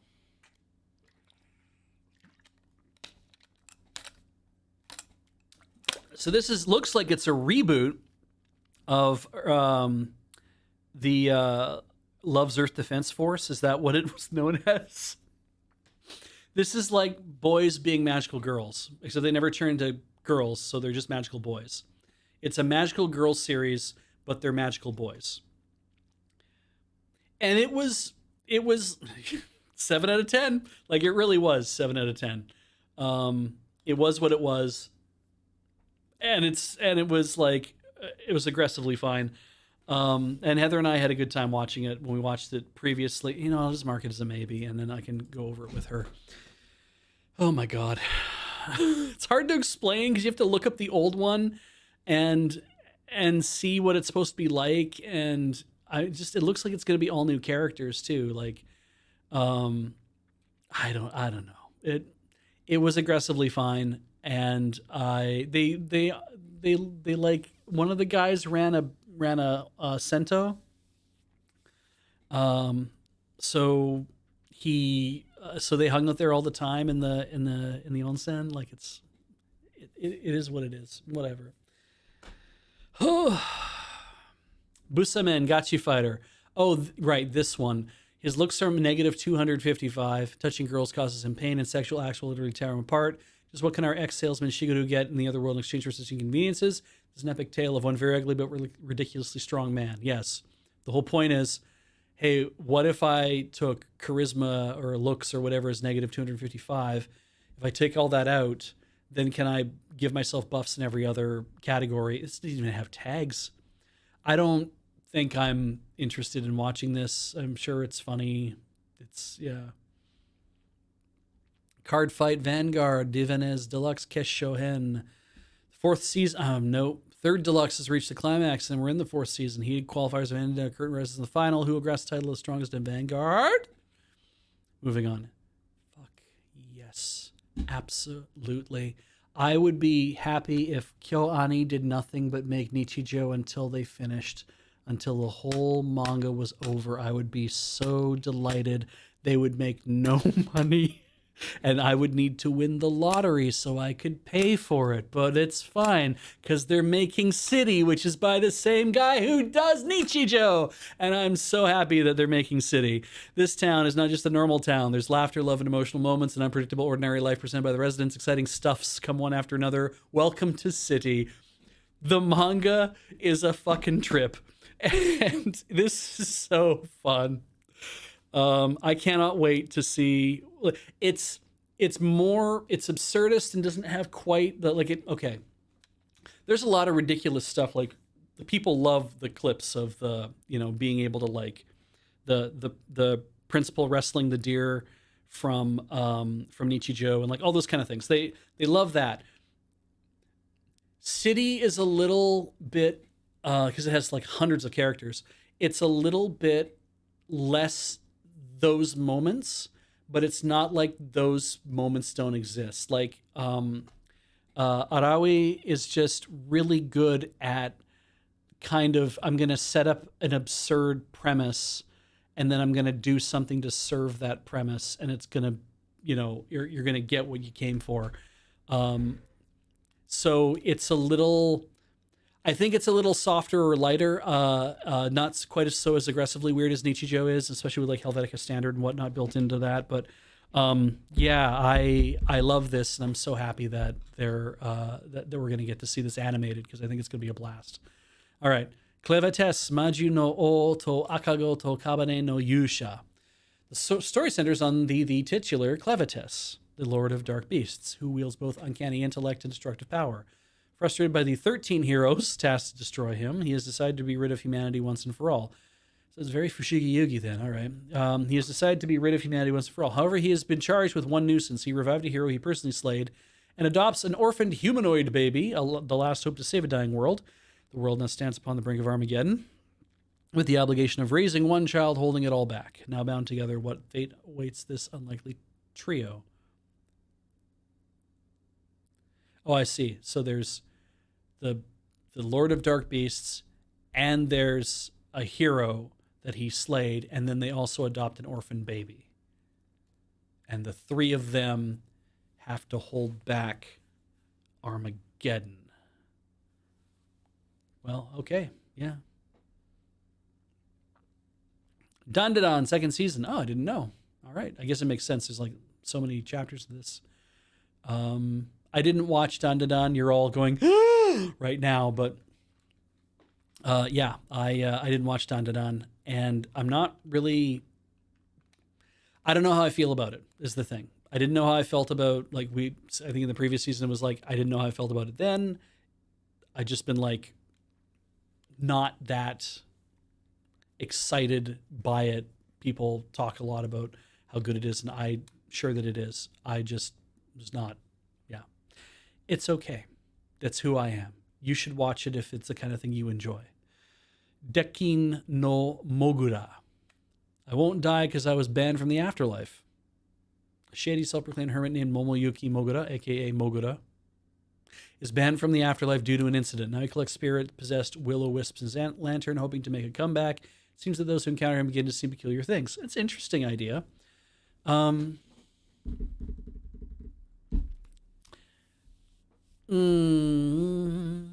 not feeling it for some reason. I mean, comedy, drama, slice of life, and supernatural all seems to be like there's going to be a lot going on. I don't know how I feel about it.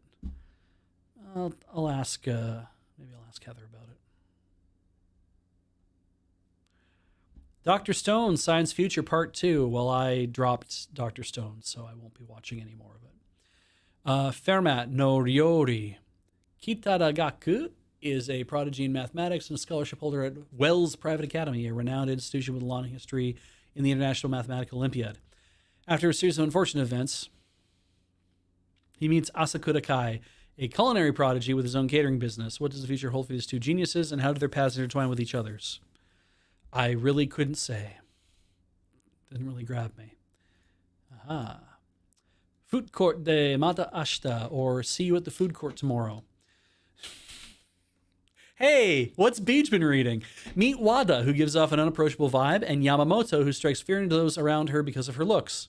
The two girls attend separate high schools. They meet up at the shopping center's food court almost every day, take a little peek at the laid-back afternoons Wada and Yamamoto share as they reflect upon the ups and downs of high school life together. This is fun. Like, as a manga, it's just fun. They're not terribly long chapters. It's really nice. They talk about stuff. So you might be like, oh, it's very much Seinfeld, right? It's a show about nothing. And it's like, yeah, but this is just like a show about the friendship that two girls have that, both go to different high schools, and they both like to just meet up and sit down. They have circumstances. Both of them have circumstances, but they just this is their chance to get together and kind of talk about their what they're going through high school, and just kind of, and then also talking about just the minutia of being a teenager and growing up and the dumb shit you talk about. So yeah, it's fun. It like I say, it's pretty light stuff. The later you get in the manga, a couple more like, oh, this is there's a bit of a, clearly somebody has a bad home life, but it's not the worst home life, just kind of a bad home life, and you're like, yeah. So I think it's interesting and nice, and so I'm sure they will adapt. It's only it's only 6 episodes. They're probably not going to go too hard with much of what's there anyway. So it doesn't have a bad end. Oh hell yes! Futari Solo Camp. Gen Kinokura, 34 years old, a solitary camper who cherishes his alone time in nature. Gen enjoys his usual solo camping trips. However, he unexpectedly encounters Shizuku Kusano, a complete beginner in camping. Reluctantly, Gen ends up camping with Shizuku despite it being the last thing he wanted to do. What will become of Gen's peaceful camping life now that's been turned upside down by this new companion? Okay, not a romance. Underpinnings of a romance. Not a romance. Putting that out there right now, okay? This was not, let's get these two together. That's not how it starts.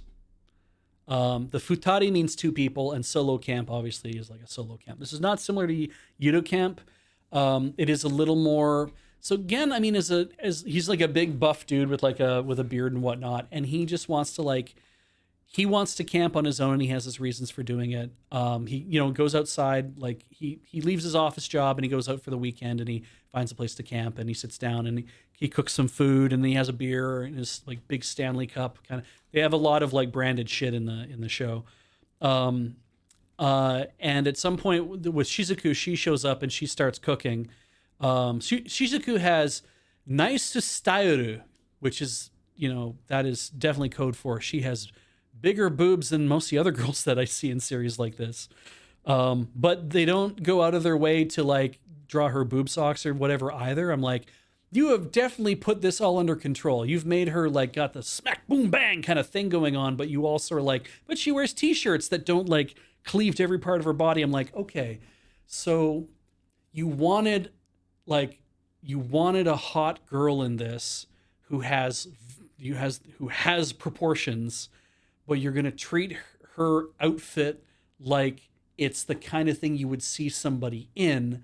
So it's not, you wanted this to feel more realistic, and yet you're also giving us like, she's got a hot body kind of thing. So I'm like, okay, which is a little different than like, My Dress Up Darling, right? Sono Bistal, where it's like, she's got a hot body, and we also get to see it all the time because she's constantly changing her clothes. But yeah, that's something that struck me, that surprised me, because I was like, I thought we'd just get like, it wouldn't, like, none of this would matter. I'm like, oh, there's a bit of like, I need to show off that this lady has a nice body, but we're not going to make it a focal point, and we're not going to make Gen perv out about it or anything either. It's the male gaze. It's for us men at home who are reading this who are like, she's got a nice body. It's like there's another series that does that where we get constant shots of this girl in jeans, and somebody knows it has cats in it too, and people know what I'm talking about. It's by the same person who did Hokago,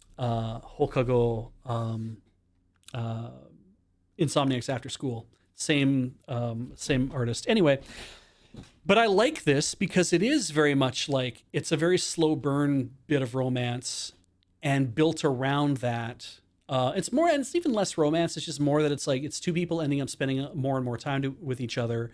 But there have been lots of chapters that are interspersed where they're still doing their own thing. They're camping in different places, or Shizuku goes out with her friends to go outdoors and do a lot of, like, we're going to go to a cabin and camp, which is not real camping, but she wants to try to make it feel a little more like camping and stuff. Those are more recent episodes. And I'm like, oh, I like this, that this is more about, if you were to think about what the point of this is, it's to show people how fun and peaceful modern camping can be, but not tying it to something like Yudo camp, which can be thought of as cute girls doing cute things, which might not attract a lot of people to enjoying that. So make it adults going out camping and being like, it's okay that somebody wants to go do this on their own. And also, you know, you can help other people learn how to do this too. And look at somebody who is new at camping, look at them learn all the ropes of, you know, she's our window into the world of what Gen's been doing his entire life. So we get to learn a lot about who Gen is through how Shizuku observes him. And then we also get to see how camping is enjoyed as an adult activity that is not something that's just like, oh, and then I did the cute whatever thing. As they spend more time doing their solo camps together, she says, here's what I'm going to do then. You help me understand how to camp better and kind of help me with all the like the pitfalls of this and teach me stuff and whatever. And in return, I will cook. I will bring the food and I'll cook. And he was like, sounds good. That sounds like a lot of fun. And so they'll both show up separately to a campsite. They'll both set up their own tents and do whatever. And then he'll assist her with stuff. Like not like I'll do this for you, but it's like you'll need to do this or you'll need to do that, or you know this is how you do this or how you do that. And then she'll be like, cool, okay, and then we're gonna cook tonight, and I'm gonna show you what it is I'm making, and then they make food. So there's gonna be a bit of that going on in this series, I'm sure too. And yeah, I love the manga. I have no idea if it got nailed in the apocalypse or not, or the manga Dex Armageddon, but yeah, as long as I can continue to read it, I think it's gonna be a lot of fun to watch this series as well, and probably be very chill. Gassen, probably Gassen. Or is it, yeah, because Game Center? Gassen? Whatever. Gassen Shoujo to Ibunka Koryu. Kuskaberenji, a young man working at a game center. Gonna assume that's that. Sees an English girl named Lily Baker playing a crane game on Valentine's Day. Seeing her fail repeatedly to win a prize, Renji can't help but take action. The day after Lily finally gets her plushie, Renji receives an unexpected message from her that reads, "Be my Valentine." What starts a misunderstanding leads to cultural exchange. I'm gonna watch this. She's the Lily Baker in question. I like watching anything where they have somebody show up from another country, and I always wish that when they do like ballpark, Catch Me at the Ballpark kind of had this problem where I'm like, if you had, I wish the industry could find people who spoke fluent English who were also fluent enough in Japanese that they would be good voice actors, and I have to assume that there are some people living in Japan that would be a good fit for that. That'd be like, they can speak convincing enough Japanese as an English speaker that if you give them the thing to read, that they can be like, oh, I'd be able, like, there must be people who are like that are like, I can English, I can voice act, and I can just read my lines in English and it's cool, and they make sense. And I can give a note on, you don't want me to say that because that's improper English. You want me to say this, that's real English. And I'll say it in real English. And then you'll put a Japanese subtitle on the screen so everyone understands it. And now we're all happy. And they're not set up to do those kind of things. And I want that for other things too. Like if somebody's speaking Russian or German or whatever, it's like, I want you to find somebody who speaks that natively and then also can speak good enough Japanese. And there's like that one woman who did both the English and the Japanese. Like she did the English dub and the Japanese dub, and she played the same character in both. And I was like, yes, that's super cool when that happens. I love that kind of thing because they don't have to, you already don't make them sound like they're great at speaking English. They sound like stereotypes. And I'm like, man, I really wish that you had, yeah, and it was in Tomo-chan. Thank you, Cross Hunter. I really wish you would do that more, is have somebody who is fluent in the language you say that they're fluent in, because then at least feel a little more realistic in the book. So yeah, Carol from Tomo-chan is a girl. Yeah, Carol is, yeah, she played both. All right. Anyway, I'm going to watch that. Hopefully it's going to be good. There's a Japanese VA who's generally good at Russian in Girls in Panzer. And I would hope that they would have picked her to be the VA for that series about the girl who always talks in Russian and doesn't think that the boy sitting beside her can understand her. So she says all sorts of like shit that gives the game away about how she feels about him. I'd hope that they had picked her to do that as well. But yeah. Ooh, Freeran went with phonetic translation so the German names wouldn't get bungled. That's cool. That's a good idea too. Freeran, Himmel. Gachiakuta. This looks terrifying. A boy lives in a floating town where the poor scrape by and the rich live a sumptuous life, simply casting their garbage off the side into the abyss. Oh, it's floating in air. Okay. When he's falsely accused of murder, though, his wrongful conviction leads to an unimaginable punishment, exile off the edge with the rest of the trash. Down on the surface, the cast-off waste of humanity has bred vicious monsters and travel the path of vengeance against those who cast him into hell. A boy will have to become a warrior. All right, please enjoy that. I'm not watching it. Yes. Please just keep calling it Grand Blue. Please stop trying to call it Grand Blue Dreaming. That's so fucking stupid. The second season of Grand Blue. University's back in session for Yodi, and so is the booze-filled party. So are the booze-filled parties. Between diving club shenanigans and a surprise from his sister and wild tests of courage, normal college life is anything but. Dive back into the madness with Yodi and his beloved crew of lively splash artists. What a dumb way to put this. But whatever. It's fine. This is such a goofy-ass series. So many hard bodies. So many hard bodies in this series. Absolute treat. God damn, it's dumb. I still, like, I love that... I saw somebody recently do like a Yonkoma where they had shown two people playing the Pocky game, like in a it was like on TV or something. They were playing the Pocky game, and then one of the girls who's watching it turns to talk to like another girl to say something, and the girl that she's sitting with has shoved a baguette in her mouth and is holding the other end up as like offering for her to bite into. And I'm like, very funny. That's already been done because Grand Blue did it. And they did it great because they did it with one of those. Black sugar wagashi, the fugashi, I think it is. The ones that are like as long as my arm, and like this big around. And had the two guys had Iori and whatever the hell his name is. They just basically you turn the page in the manga and it's the two of them standing face to face with this giant thing in each one of their mouths, just looking like death, facing each other with holding this thing that's at least like over a meter long. It's such a shock thing of turn the page and you see that. And I giggled for like 3 minutes. Like I couldn't take how stupid it looked. And it still makes me laugh.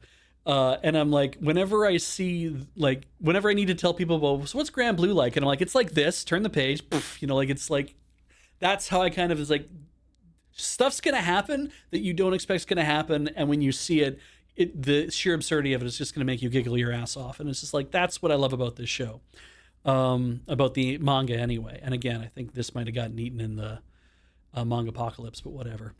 I'm watching that. Hikaru ga Shindanatsu, two best friends living in a rural Japanese village, Yoshiki and Hikaru. All right. Growing up together, they were inseparable until the day Hikaru came back from the mountains and was no longer himself. Something had taken over Hikaru's body, memories, feelings, and everything they know begins to unravel. If it's marked as a horror as well, I'm probably not going to watch it, so yeah. Here we go. Hitozuma no kuchibiru wa kanshuhi no aji ga shita. Saw somebody the other day say this is gender swapped Peter Griffin. The omnibus manga centers on college student Tsuyoshi who loves drinking strong canned chuhai and his encounters with various married women.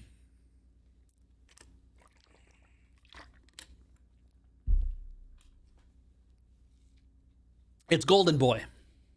Yeah, huh? Yeah, huh? Yeah, get fucked, guys. I saw someone point that out the other day. And I was like, oh, I have to share that with everybody. Lois. Anyway, not watching that. We'll move on. Hotel and Humans. The best hotels must meet certain standards, including the finest cuisine, ways to relax, and entertainment.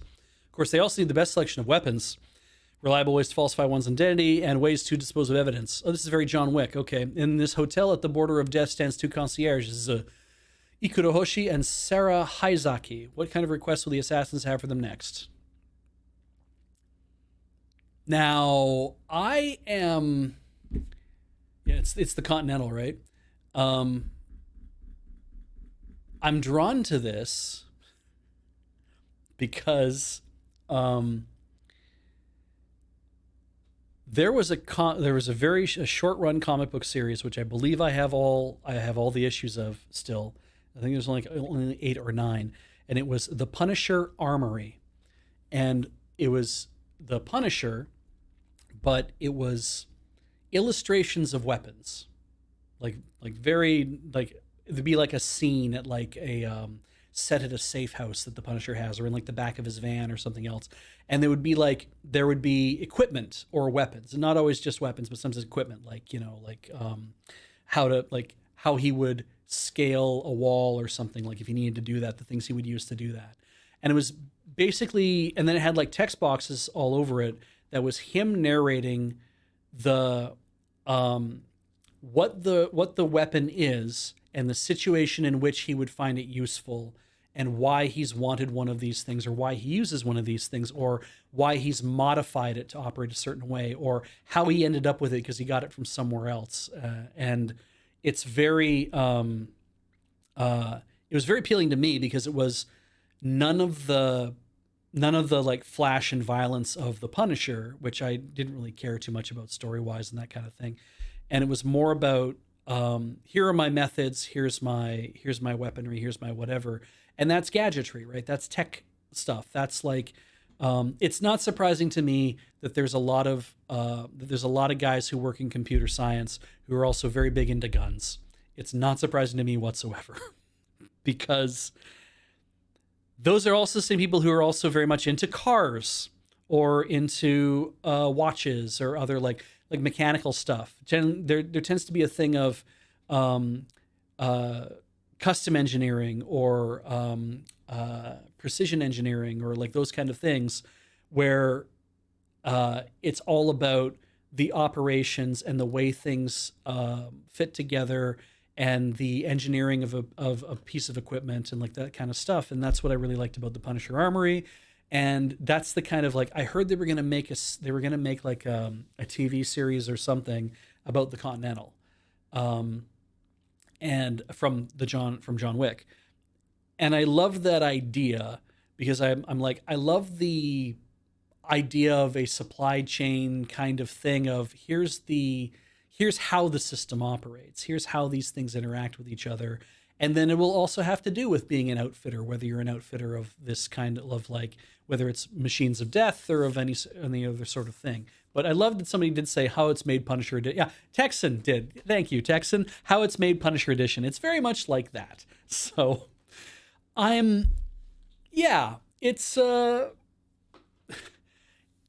think it's very interesting. I think I'm going to add this to my maybe list, and we'll see what it's like.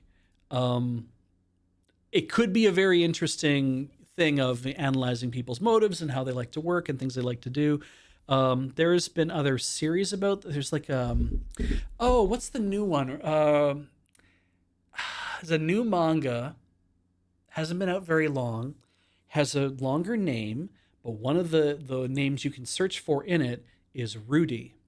And it's the story of this girl who works in she's the apprentice in a blacksmith shop on the outskirts of this town that is near a dungeon or whatever.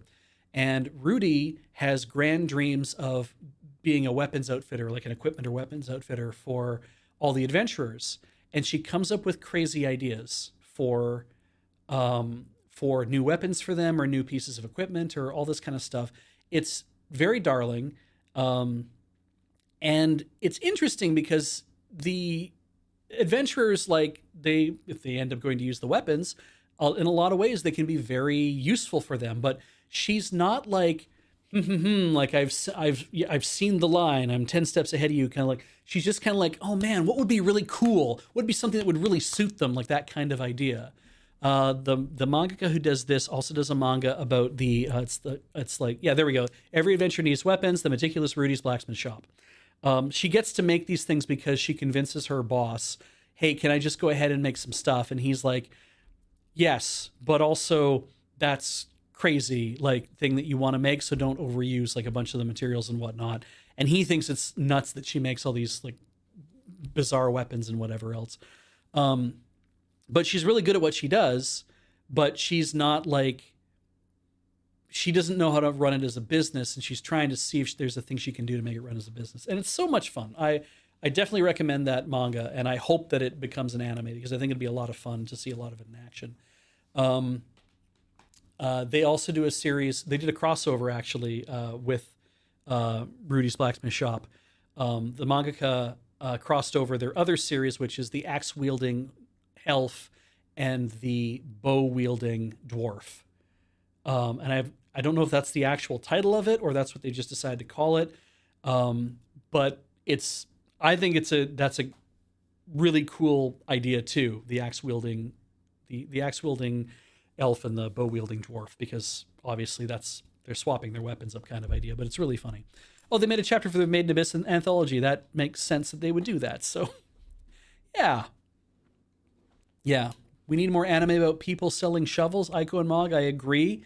I love the idea of more like shop owner type shows and manga and stuff about like here, like Reciteer as a game really appealed to me. The idea of it.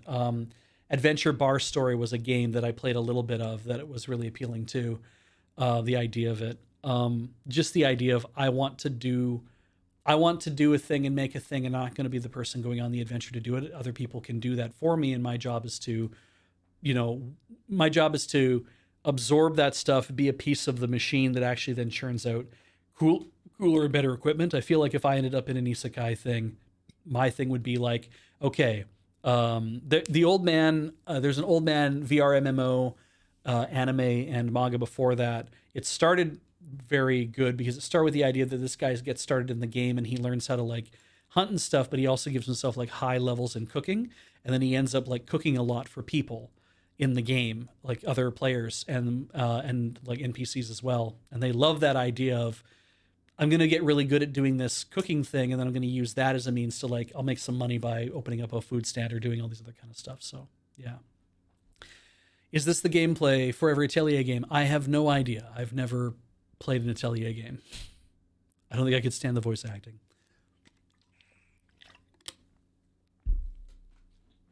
All right, moving on. Isekai. Good start. Isekai Mokushiroku Mainogura. Hametsu no bunmei de hajimeru sekkai seifuku. Takuto Ira succumbed to illness at a young age and ended up reincarnating into a world that resembles the fantasy turn-based strategy game Eternal Nations. Not only did he reincarnate into his favorite game, but as the god who commands the evil civilization Minogra. With Minogura's beautiful hero unit, Sludge Witch Atto, by his side. I'm assuming that she's the Sludge Witch and that's not Takuto Ira. Who knows? Not even legendarily difficult race traits will stand in his way for starting their civilization. Lord Takuto, won't you start over with me? Explore, expand, exploit, exterminate. Oh, 4X, yes. The tactical fantasy world is waiting for heroes like you. Join Eternal Nations. Wait, hang on. Tactical fantasy world, but also it's a 4X game? I don't know. Is that how we put that? Is there a thing in here? Can you marry a horse in this game? Is he going to marry a horse in this series? Oh, look, there's plague doctors. Awesome. Will there be like, I don't know, Spy Master reporting that he's going to kill himself because of traitorship being a Spy Master? It doesn't matter. Jibak Shonen Hanako-kun ni part ni. No. Didn't watch the first one. Moving on. Jido Hanbaiki ni umarekareta Umarekawata ore wa Mikyu no Sama yo second season. The second season of this, I would have no idea what this was because I don't remember the title if it wasn't for the fact that I see the vending machine right there. So we will be watching that. So, yep. Cannot wait to see how this all shakes out. Good for them. Oh, Jigoku Sensei Nube 2025. I was literally, when we were in Japan, we were in like an animate or something, and they still had Jigoku Sensei Nube stuff on the shelves, and I couldn't figure out why. I was like, why is this out? They haven't made Nube in years. And here we go. A new anime project for Jigoku Sensei Nube. The story follows Meisuke Nueno, aka Nube, a psychic teacher with a demon hand as he battles evil spirits and monsters to protect his students in this saga that employs elements of Japanese mythology and folklore to tell a fan-pleasing action story. Known for its occult and horror elements on school ghost stories and urban legends, Nube captivated readers across generations with his heroic efforts to save his students from supernatural threats. That's all well and good. I am kind of just not interested. I think I was interested years ago when I was a lot younger. I think because I ended up with like, I think one of the opening themes was on one of the polling rank CDs that I got from Taiwan. Um, and so I was like, oh yeah, okay, I have that song on here. Now I know this name of this series, and maybe I should look up and see what it's like. But yeah, this is an old series, and yeah, just not interested myself. Kaiju 8 Go, Hachigo, second season. There you go. There's a new Kaiju Hachigo for you. Please enjoy. Kako no Inazuke season 2, second season of Kako no Inazuke. I didn't watch the first season of this. It is a love quadrangle, epic turmoil, fate set in motion. Goodbye. Kamitsubaki Kensetsuchu. Kamitsubaki Kensetsuchu. 7 years after humanity was devastated by a major disaster, a beacon of science and prosperity rises in Kamitsubaki City. But lurking in shadows are Tesseractor, monsters born from human darkness. Only the Witchling, 5 girls with voices that wield magic, stand against them. With every note, they fight not just to protect the peace of the city, but to heal a broken world. I guess they sing, maybe? Is that what they do? Yeah. This is every note. Anyway, moving on. Not interested. Kaoru Hana wa Rinto Saku. Chidori High is a boys' school that takes in the dregs of society with the lowest grades. Sold. Next door stands Kikyo Girls High, where the wealthy high-class families send their precious daughters.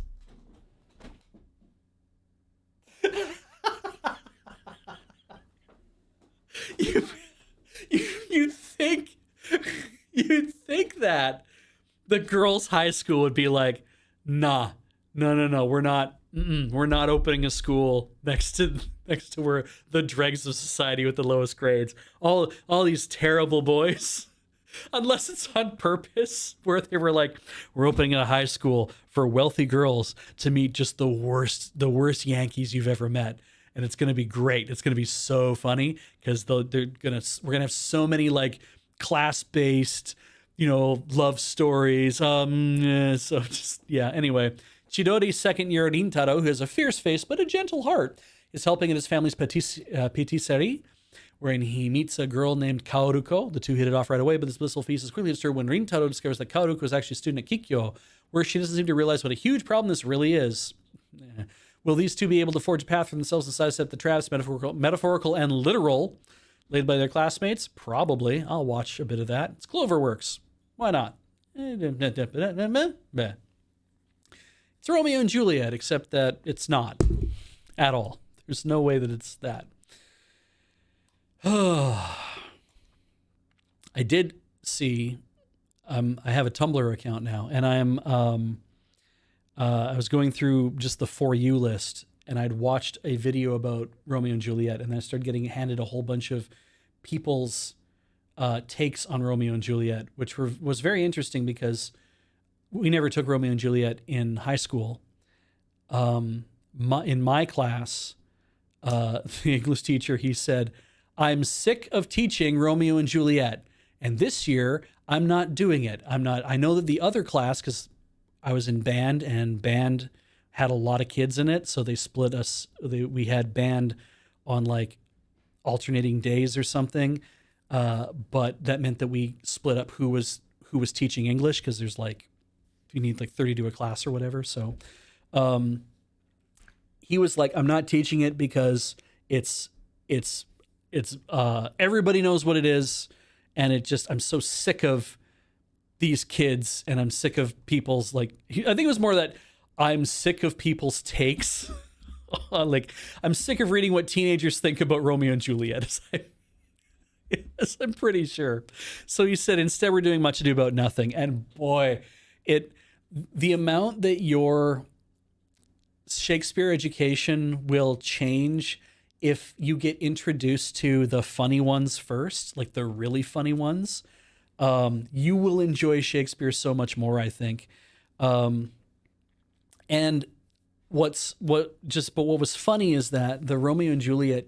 So I don't really I've never known, I get it in fits and spurts, but I never watched the DiCaprio film, like the Baz Luhrmann film, or any of the other films. I didn't watch any stage performances of Romeo and Juliet. I didn't read it myself. You just kind of get it by osmosis, like cultural osmosis. It's kind of everywhere. So you learn about what it is by watching what has been said about it or what people enact of it.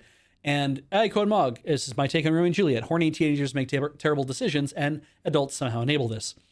And I think it's interesting because that has always been my take too, that it's like the adults fuck this whole thing up as well.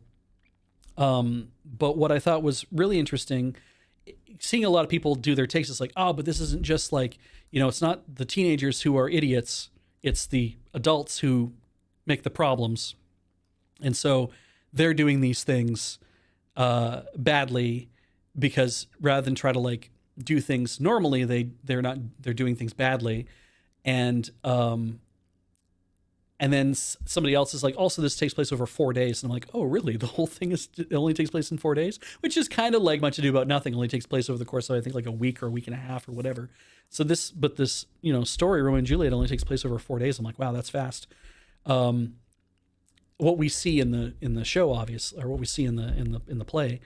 But then I watched a video. The reason I started getting all this Romeo and Juliet stuff in my feed is because I watched a video first that somebody said, hey, so she's talking right to camera, and she's like, let's really talk about what's going on here. The fact is that Juliet's 13 years old. You probably didn't think about it that way. You might have thought teenager, because you read it when you're a teenager. You're being taught it when you're a teenager, when you're like 16 or 17 years old, like that kind of thing. And you know how like being 17 years old, that you'd be like, oh yeah, I'm a teenager, but also like this whole thing about, you'd be, you're ready to have kids by the time you start bleeding, right? So therefore you're considered an adult, and therefore you get married off. And this woman says, the thing is that they knew at the time that you don't marry a 13-year-old off, like in the way that you like. They're talking about how Juliet's gonna get married to this guy, and that'll mean that then she's gonna get pregnant and have a kid and all this kind of stuff. And her mom is like, well, it's fine. I was a maid of your age when I had you, essentially is what she's saying.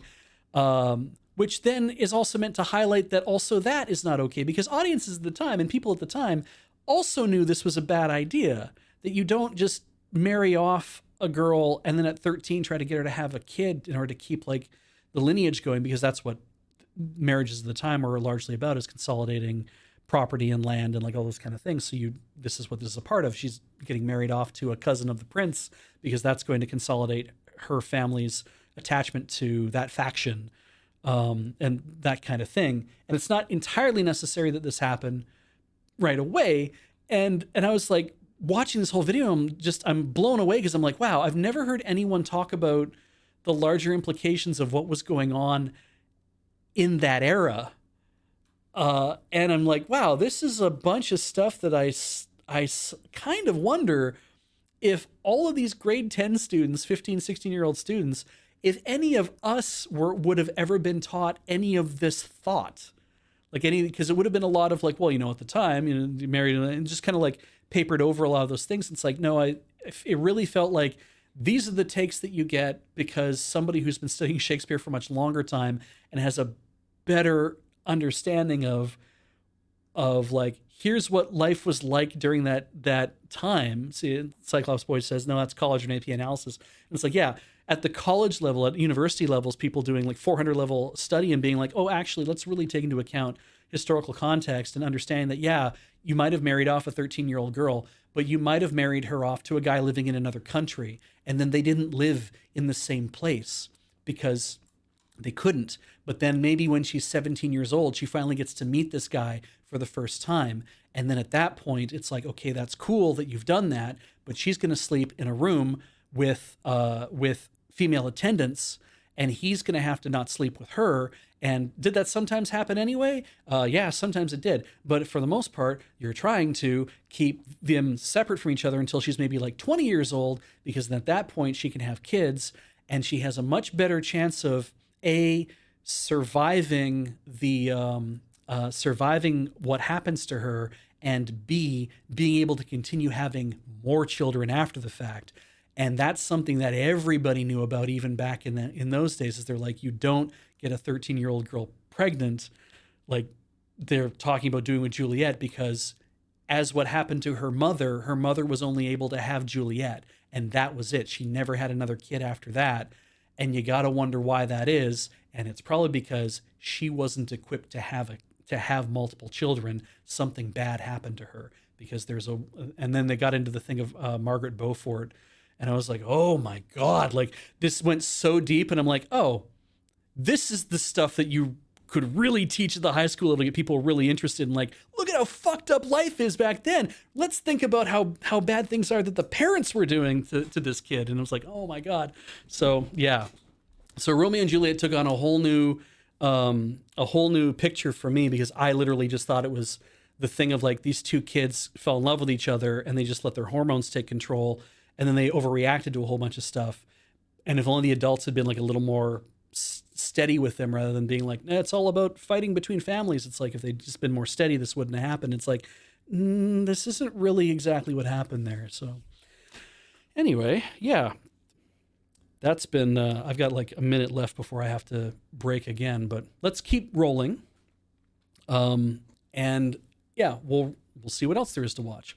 Karaoke Iko. The president of the chorus club, Satomi Oka, is approached by a Yakuza named Kyoji Narita. Kyoji's Yakuza group holds a customary karaoke competition. Whoever has the title of worst singer must get a tattoo. Since he was asked to be Kyoji's singing teacher, Satomi has no choice but to go along with these practice sessions brought together by karaoke. Where will Satomi and Kyoji end up? I will maybe watch this. This sounds, for like a comedy music thing, why not? This seems like a really interesting idea. Mataku saikin no tante to kitara. Wow. Nagamo Keiichiro was a genius high school detective. No case was complex enough for him, but what happens to genius detectives when they get older? Oh, this! I think I was reading this. Now 35 with bad hips, running a failing detective agency with no cases to solve and struggling to pay the rent. He's at a dead end. In comes a high school girl in his office who says she wants to work with him. With her help, will the out-of-touch, old-fashioned Nagamo get back the fire of his youth? I was reading this before. I think I might have an easier time watching it, so we're going to try watching it instead. So let's see what happens. Yeah. Mikado no Sanshimai wa angai choroi. I've never seen angai as a word before. PA works, huh? Though Ayase Yu is the son of a renowned and talented actress, he is below average in anything he does. He is entrusted to live under the care of his mother's friend, and later discovers that he will also be rooming with the three sisters from his school who possess both beauty and talent. Though Yu thought that an understanding would be impossible to reach between an ordinary person and those blessed with talent, the three sisters are surprisingly nuts. I can't say for sure. I don't think I'm going to watch this, though. Not really sure what the of this is. So it's PA works, and I want to give it benefit of the doubt, but I'm also like not dragging me. So anyway, we're gonna do another ad break, shorter one this time, and I'll be back in about 3 minutes. So you guys just hang on. We will resume this whole thing pretty damn quick.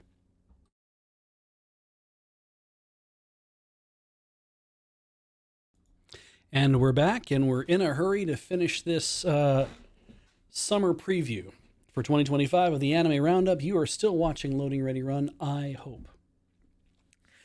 Let's go. Mizu Zokuse no Maho Tsukai.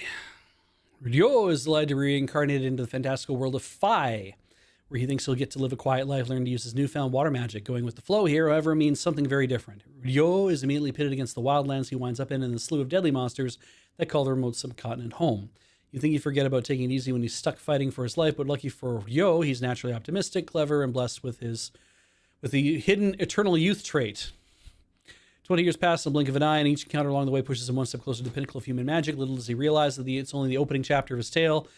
Holy shit. A fateful meeting soon thrusts Ryo to the forefront of history, forever changing the course of his life. Thus begins the adventures of the strongest water magician the world's ever seen, who also likes to do things at his own pace.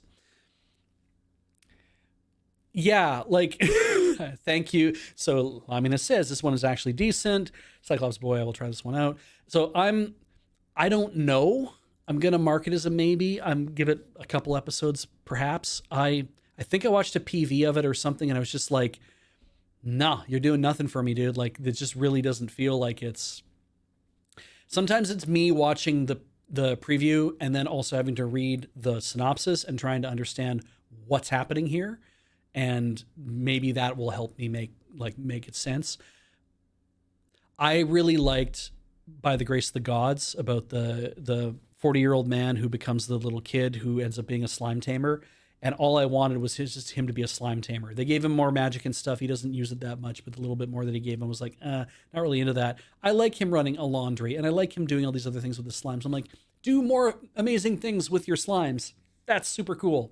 So when people do slow life manga, this is obviously not a slow life manga, and I'm just like, I really want it to be more of those kind of things. But yeah, anyway. Muchusa Kimi ni. Hayashi's frank, guileless demeanor quietly draws the attention of classmates and strangers as he counts all the stairs in school, photographs street signs, and dries sweet potatoes on the classroom balcony. In a world shaped by conformity, Hayashi is professionally and unapologetically true to himself. Conversely, Nikaido has worked very hard to perfect a gloomy, dour facade that keeps his classmates far, far away. While much of the school regards Nikaido as a bad omen, one student catches a glimpse behind the mask and, undeterred by rumors of bad luck and supernatural powers, begins to pick away Nikaido's carefully crafted persona. Yeah, sounds great. If this is like, I guess, friendship between these two or something, I'm assuming that's what's going to happen. I don't know. I'll give it a few. Soft yaoi could be soft yaoi. We'll see what it ends up being. Necronomiko no Cosmic Horror Show. We all need a chance to change our lives. The story follows Miko Kurono, who began her dream career as a live streamer under the name Necronomiko. As after graduating middle school, amidst spending her days with childhood friend Mayu Mayasaka and rival Kanna Kagorazaka, she's introduced to a new VR game project. Upon encountering the game, the girls start pursuing the irreplaceable now. No, I'll pass. New panty and stocking with garter belt. The bitches are back. In Daten City, a realm between heaven and hell, sinister spirits known as ghosts prowl the streets, feeding on human desires and resentment. Yet in the darkest moments, two figures emerge to obliterate these vengeful beings with a divine light beyond human understanding. Their names, Panty and Stalking. These fallen angel sisters have been tasked with purging the darkness engulfing the earth, but who are they really? Are they truly messengers of God or angels of the devil? I can be you are angle, or you are devil. Anyway, yeah, I'll watch it, see if it's new or different or whatever. Nukitashi the animation. The island of the everlasting summer, Seiran Island. Junosuke Tachibana, whose family home was on this island, returned to it with his sister, Asane Tachibana, after the death of their parents. However, Seiran Island has become a place of madness due to the implementation of the perverted law. A law designed to combat population decline.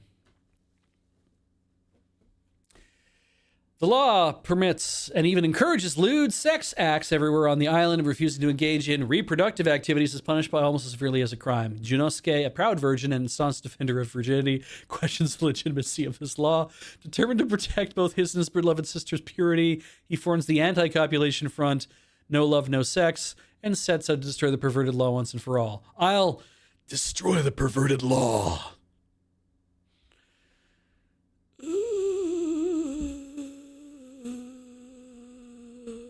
Onmyo Kaiten Reverse. The anime is set in an alternate version of Heian-kyo, the old name of Kyoto, and the capital during Japan's Heian era. I didn't realize that's what it was. Huh. Because I remember Heian-kyo Aliens was a Game Boy game. I guess that's what that's referencing. Heian-kyo. This alternate version of the city is named Denji Heian-kyo. A delinquent high schooler named Takeru Narehara resides in our world, but after an unfortunate accident is transported to Denji Heian-kyo. Here he immediately meets Tsukimiya, a woman he has seen many times before in his dreams before. Also, he knows how to speak archaic Japanese for some reason. Hardly a moment passes after that encounter where Takeru and Tsukimiya encounter an Oni monster and lose their lives. Takeru awakens, stunned to find himself again in Denji Heian-kyo. Puts together that he has the power to go back in time, now resolves to learn this world's version of mystical Onmyo Jutsu techniques, and becomes an Onmyoji sorcerer to save Tsukimiya. It's David production. Based in a manga? Oh, it's original. I don't know. I Shitty Inuyasha. I don't know what to make of it. I don't know if I'm interested. We'll move on. Osamatsu-san 4, getting a 4th season for Osamatsu-san. Fine. Puniru. Wow, it's so hard to say. I don't know why. Puniru wa Kawaii Slaimu 2nd season. All right. Ruri no Hoseki. Oh, right. Introduction to mineralogy. Yeah. Mineral collecting is like a modern-day treasure hunt. Ruri, a high school girl who loves jewelry and accessories, gets into the world of mineral collecting, venturing into mountains, rivers, and caves. The first volume features numerous minerals, including quartz, garnet, pyrite, gold sand, and fluorite. The manga is full of fascinating scenes focusing on specialized tools such as a panning dish, a hammer, and topographical maps, an authentic scientific adventure based on the author's solid knowledge of mineralogy. Sure, I'll watch it. Sakamoto Days Part 2. All right. People are probably watching that. Seishun Butayaro wa Santa Claus no Yume wo Minai. Sequel to a film. Seishun Butayaro wa Randoseru Girl no Yume wo Minai. Minai. After encountering various girls going through puberty syndrome, I'm assuming that's Chunibyo. I have no idea. Sakuta Asuzagawa's high school days have come to a close, and he is now a university student. He enrolls in a university in Kanazawa Hakkei alongside his girlfriend Mai Sakurajima, a nationally famed actress. Off campus, he stumbles upon an out of season miniskirt Santa, precognitive dreams, and anonymous online sticker pull. Whatever.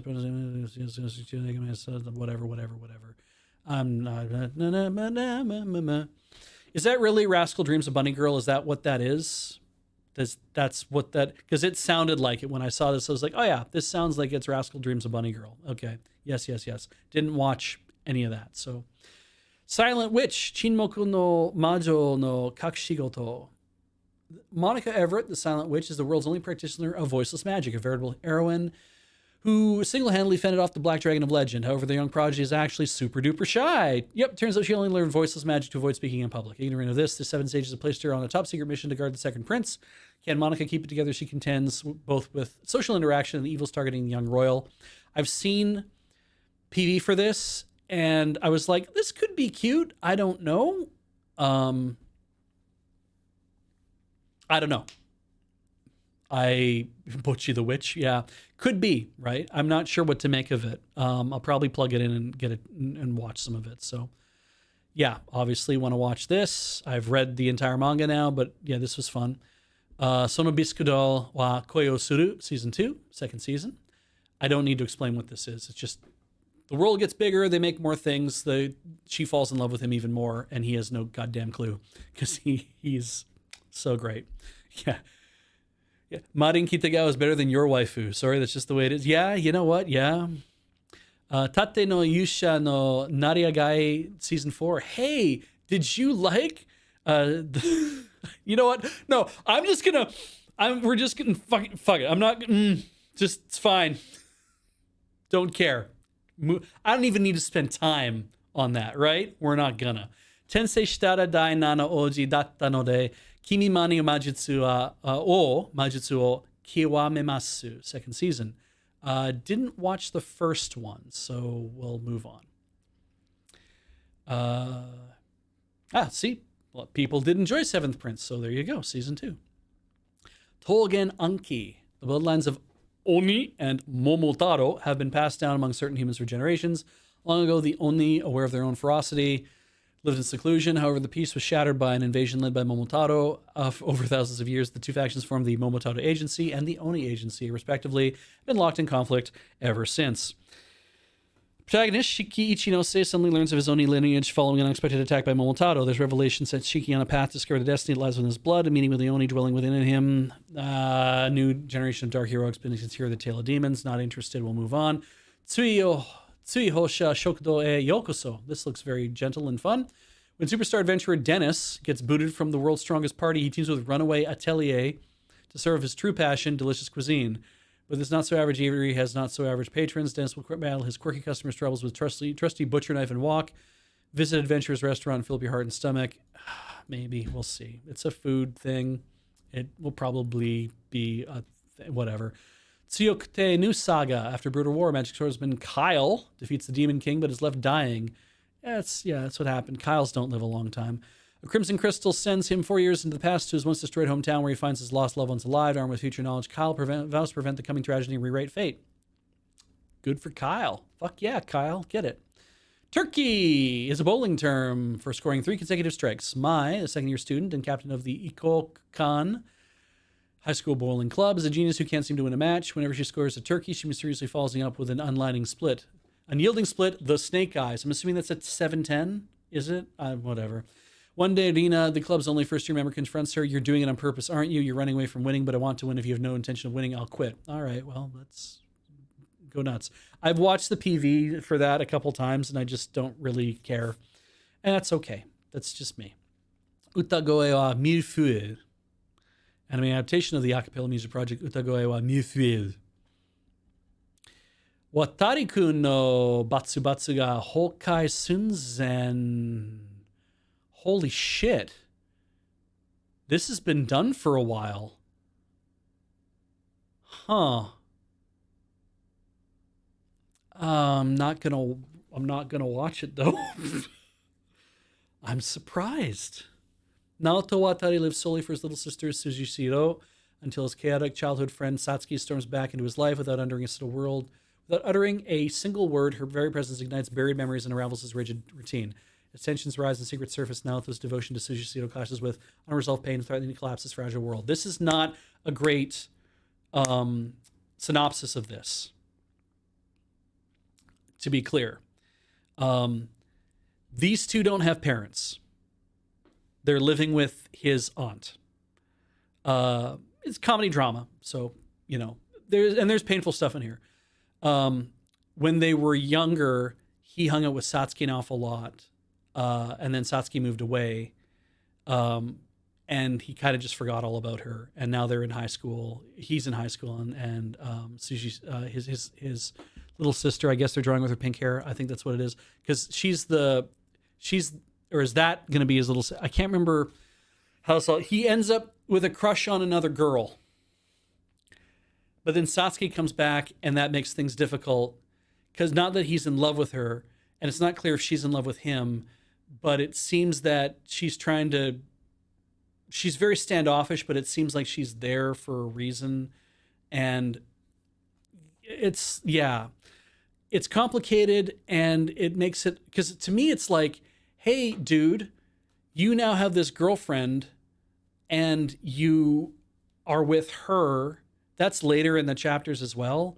So why are you letting this intrude and break things for you? Because this is you've been interested in this other girl, and then you finally get to date her. Spoilers, I know, but so what does this mean? What's Satsuki's presence and effect going to have on there? So it's not, it just is like, it becomes a melodrama, even though it's like off the top, the comedy thing might be there. It's like, it really just becomes more of a melodrama, and like there's this whole, like, it feels like interference, but it's really, Satsuki's not trying to interfere or trying to do anything. It's complicated. I just don't really want to relive it. So it's not like I don't think it was a bad manga, but I'm just like, I didn't like that. It was tense. People are like, reading it is a whole ball of nerves. It's like, yes, it's a lot of tension, and was not really into that. Watashi ga koibito ni nareru wake nai jan, muri muri. Muri ja nakata, muri ja nakata. Muri ja nai. Renako Amaori is leaving her awkward and lonely junior high school life behind, determined to become a normal girl with normal friends in high school. Glamorous, confident Mai Ozuka is Renako's total opposite, wealthy, outgoing, and a literal fashion model. Against the odds, the two girls form an immediate connection. Renako thinks that she may have found the best friend of her dreams until Mai's romantic confession sends her into a tailspin. Renako wants to prove to Mai that being best friends forever is better than being girlfriends, but Mai is dead set on convincing Renako that they're destined to be lovers. Let the love games begin. Yeah, I think I'm reading this on Dynasty Scans. And it has been kind of interesting. I think this is the one I'm thinking of. So I'm going to, it's like, no, it's better that we're friends. No, we should be dating. It's because she keeps making her case. It's like, we should just be dating. We should be dating. And Reneko's like, no, we should be friends. We should be friends. And they're at loggerheads. PV is a preview video. So commercial essentially, but not a commercial, because you'd call that a CM. These are a lot of like the Japanese terms, OPED, CM, PV. Anyway, okay. I'm going to watch this even though I finished the manga. And I like the manga. I fucking hate vampire anime and stuff a lot of the times too, but yeah, sometimes, yeah. Yofukashi no Uta, season 2, or Call of the Night, second season of Yofukashi no Uta. Ko overcomes his confusion about becoming a vampire and decides to like Nazu resolves to make Ko fall in love with her. Without understanding what love even is, the two of them spend their nights together in a frenzy. Not what you think. But anyway, then the detective shows up. There's a lot going on here. The manga's fun. But yeah, I'm glad to see this is getting more. I thought the ending scene, the ending song from the original was really good too. And I hope that they get some good music in this as well. Moving on. I got 10 minutes before I really probably got to wrap up. So let's see if we can get through the rest of this. Zutaboro Rejo. So something about okay, anyway. Zutaboro Rejo ane no moto konyakusha ni dekiai sareru. Marie, the second daughter of a poor baron's household, is treated like a servant by her parents. Great. Even at Marie's birthday party, her beautiful elder sister Anastasia is the star. Outside, Marie bumps into Count Quiros Granado, who falls for her at first sight.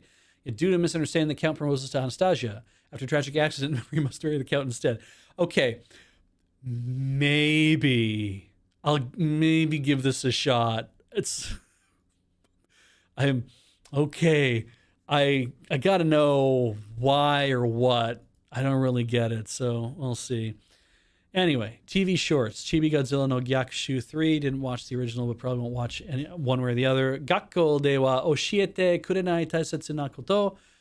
Not sure what this is. Something about a school. Oshiete, teach me. Anyway, moving on. Wow. Kizu darake seijo yori hoku no komete. Lua is a saintess candidate who possesses the power of healing, but it really had one flaw. She'd only heal others by transferring their wounds onto herself. Because of this, others bullied her, calling her the fallen saintess. Didn't bother Lua because her best friend Ariana stood up to her. One day, Lua's crush, Commander Garrett, was on the brink of death from a beast attack. Lua healed him, left her on the verge of death. When she woke up, she learned that all the credit was given to Ariane. She finally saw her best friend's true color. Devastated, Lua is lost and helpless when the second prince appears in front of her with a tempting offer. What would happen to Lua as she begins her new life as a villainess? No, that's fine. Puni Runes, Puni 3. Shinobanai, Crypto Ninja, Sakaya-san no Maki. Yami Shibai 15. Wow. Yeah, definitely creepy. Not going to watch that, though. All right, moving on to Leftovers. And Shirley, still going. Who knows? Maybe I'll pick it up. Who knows what's going on then. Music Tiger in the Forest. Nope. Summer Pockets. No. Uchijin Mumu, still going. Witch Watch, still going. Hell yeah. As One, Square Enix's sci-fi arcade game starring Paradox making a comeback as a prequel anime movie. Great. Chainsaw Man, Rezehen. I dropped Chainsaw Man. It's not my jam. Chao. In a futuristic world where humans and mermaid coexist, Chao falls Stephen, a mild manner office worker to Shibuya Company, whose life is upended when he's suddenly proposed to by Chao, a princess from the Mermaid Kingdom. With no time to make sense of what's happening, Stephen soon finds himself living with the unpredictable, wholehearted Chao. As her sincere love begins to break down his emotional barriers, an unexpected touching romance begins to unfold. Sure, I'll watch that if I see it come up anywhere I can watch it. Grand Shinchan movie. Kasukabe Dancers.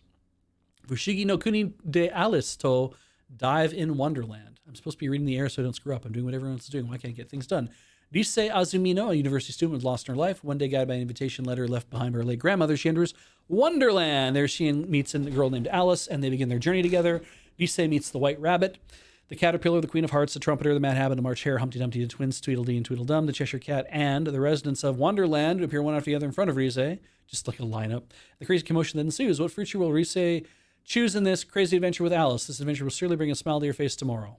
So it feels like it's Alice in Wonderland, but now we have another character in there too. So anyway, Hyaku-emu. Oh, 100 meters. Hyaku-emu. 100 meters follows Togashi, a track star who is born to run. This kid who's naturally gifted and wins every 100-meter race without effort. But in 6th grade, he meets Komiya, a transfer student who's full of determination but lacks technique. And teaching him, Togashi gives Komiya a new purpose: to win no matter what. Years pass by, and Togashi and Komiya meet again as rivals on the track and reveal their true selves. They're murderers. Kimetsu no Yaiba, no. I didn't watch that ever. King of Prism, Your Endless Call, Mina Kirameke, Prism Tours. This time King of Prism is Prism Tours. I'm not going to read the whole thing. We're moving on. Odekake Kozame, Tokai no Otomodachi. Kozame-chan's everyday life is full of fun and excitement. This time, the next destination, the big city. I don't know what this is about. It's clearly about a shark. Soreike Anpanman, Chapon no Hero. Centers on Chapon, a mysterious boy who falls from the sky without any knowledge of where he came from. All right. Toi-san wa seishun shitai bakato smafo to romance to. Toi, an ordinary high school girl, is expecting a normal high school life until everything changed on her very first day. After catching the attention of the unpredictable and overly energetic classmate Gel, she's suddenly roped into the mysterious Youth Romance Club. It's a fuck group. A bizarre school group dedicated to chasing down anything that feels youthful or romantic. What should have been a carefree club quickly spirals into chaotic antics, with Toi constantly playing the straight man to everyone else's nonsense. To make things even wilder, the club's antics start getting streamed online. It's an online fuck club. Between laughter, unexpected twists, and even a mysterious incident, this unpredictable school life is just getting started. Nah, I don't know. OVAs, Bad Girl. Oh, I heard about this. Okay, I will give this a couple episodes to see what this is about because it seems pretty ridiculous. The story follows Yu Yutani, a first-year high school student who's a good girl. However, to attract the attention of the school's disciplinary committee chairman and Madonna, Atori Mizutori, she begins to act like a delinquent. And it's, yeah, cute girls doing cute things, being bad. She has no idea how to be a bad girl, and it's funny. It'll be what it is. Maybe it's good, maybe it's not. I have no idea. I'm going to at least watch an episode or two. Bullet. In the near future, civilization has collapsed and the world's become a wasteland. Despite their poverty, the people use the remnants of past civilizations to lead resilient lives. Nice. Gear works in a junk shop while also retrieving stolen goods alongside Q0213. I'm sure that's like Marunichi-san. It's probably something will come about there. Maru-san, whatever. Robot with 4 personalities. And White Bear, a gambler. One day, Gear finds himself thrust into a once-in-a-lifetime job to steal an important item. They soon find themselves up against deadly assassins, heart-pounding car chases, explosive battles. What Gear and this team do not know yet is that the item is still holds a secret that could shake the very foundation of the world. It'll be on Disney Plus if you want it, I guess. I don't think I'm that interested in it. That's okay.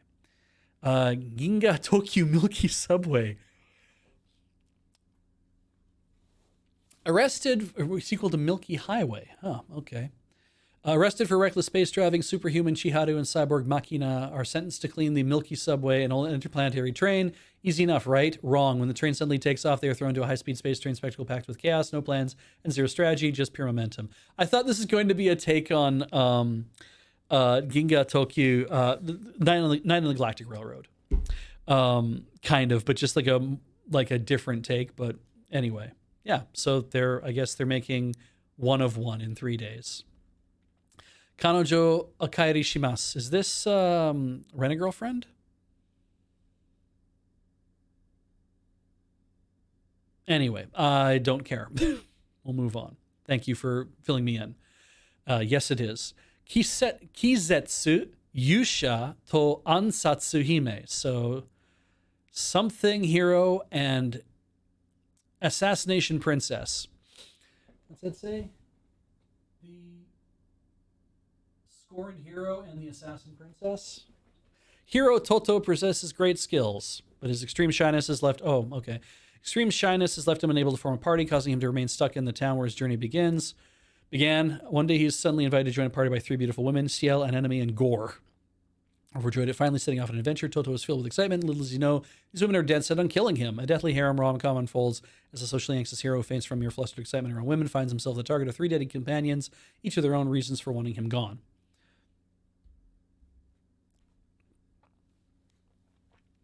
I don't know. I don't think I really want to watch it, so we'll roll on. Kojo Denka no Kate Kyoshi. After Alan failed the court sorcerer exam, he couldn't return home even if he wanted to. While searching for a job, the unexpected offer came his way to be the private tutor of the Duke's daughter. Oh, this! Just as he lowers his guard, he faces a girl who can't use magic at all. What's preventing her magic from working?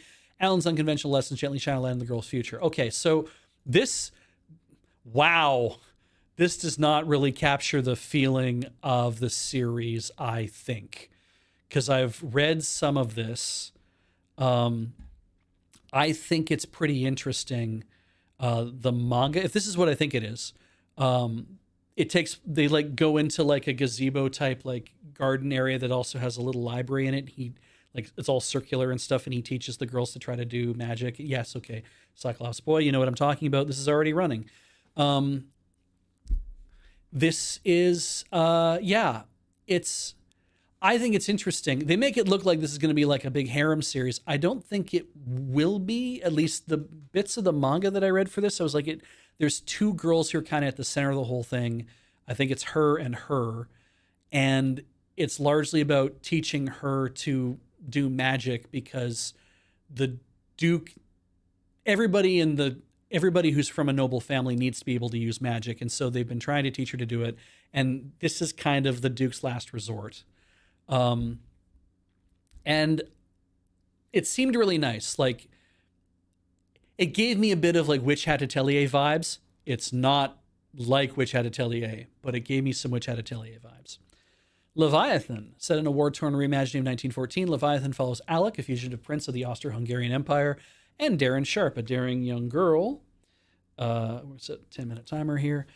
Disguised as a boy to serve in the British Air Service when fate throws them together aboard the HMS Leviathan, amassing living airship made from genetically engineered creatures. They embark on a world-changing adventure that will challenge everything they know about war, loyalty, and identity. Okay, interesting idea. I think, adventure, mecha, and sci-fi. Not that drawn to it, though. So there are other people who will be, and that's great. Moonrise. 18 episodes have already aired. I think we were skipping this anyway, or I didn't watch it, and I wasn't going to watch it, so I'm just going to keep moving on. My Melody and Kuromi, that's cute, the way they do this.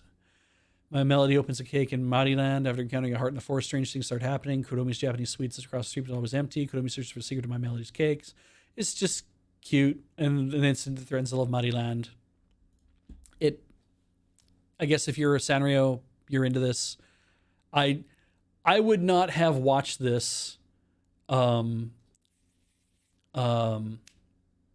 when I was playing Hello Kitty Island Adventure. So moving on.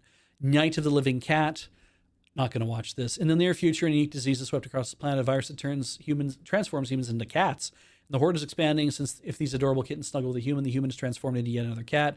A small group of cat-living survivors is trying to escape the madness, but how can you defend yourself against the threat? You just want to cuddle and pet. This well-known take in a post-apocalyptic survival tale will make you roll over in purr with delight. Horror. I mean, because ultimately I've seen some like a bit of the PV for this, and I was like, oh yeah, it's played like it's a horror film the whole time. Even if it is cats that are coming at you, there's the angst of knowing that you'll turn into a cat. There's no idea whether you will turn back, and it's apocalyptic because there's just not enough, Anyway, Pokemon Concierge Part 2. Hell yeah. I'll watch that. We'll have to go to Netflix to watch it, but I will watch this. The first 4 that are on there are just very chill.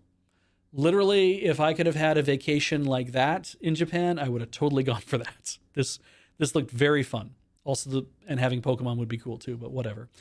Shinsei Galverse. Zero crash lands on the war-torn planet Amatera with no memories and no idea who she is. Amidst a brutal conflict between the local resistance and the Imperial Gevuran forces, she meets Ring, which is kind of like a Zero because they're both circles. She, a charismatic young leader fighting to save the world. As Zero's identity slowly awakens, she discovers she's not an ordinary girl. She's a cosmic being known as Galverse, a key to something far greater than any one planet. Feels very old school. Feels shades of Saber Marionette J in the character design. Interesting. Moving on. Takopi no Genzai. Happy alien, Takopi lands on Earth with one mission: to spread happiness. When he meets Shizuka, a lonely 4th grader, he vows to bring back her smile and uses magical, happy gadgets. As he uncovers the pain in her life, Takopi learns that true happiness may require more than gadgets. I saw the trailer for this and thought it was interesting. I don't know if I'll want to watch it or not, but I will put it in maybe. So. Yusha patio tsuiho tsareha shiromado shi S-rank bokensha ni hirowaru kono shiromado ni kikakugai sugiru.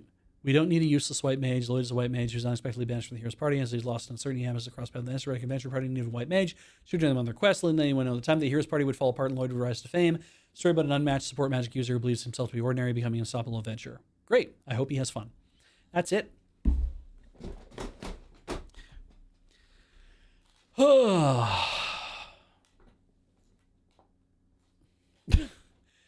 Taco P is I'm learning. Doodles says that if you think I'm going to let an animated version of the story tear out my heart and curb stomp it a second time, you're vastly mistaken. So it's a hard drama. Okay.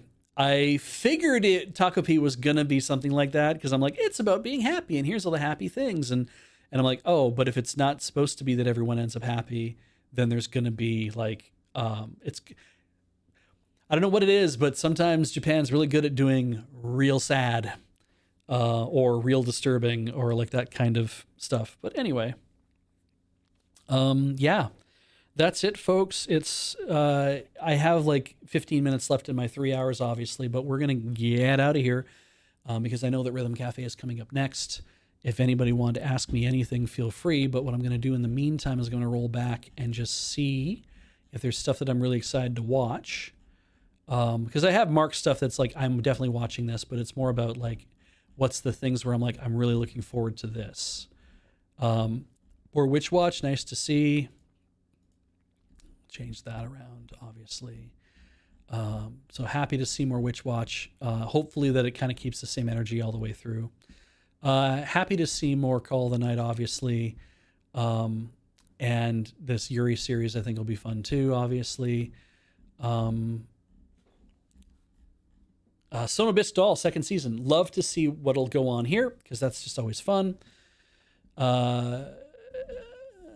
Duty no Hoseki, I think that'll be fun too. Not super excited about it. Even the new Panning and Stocking with Garter Belt, I'm interested to see, but not like losing my mind about.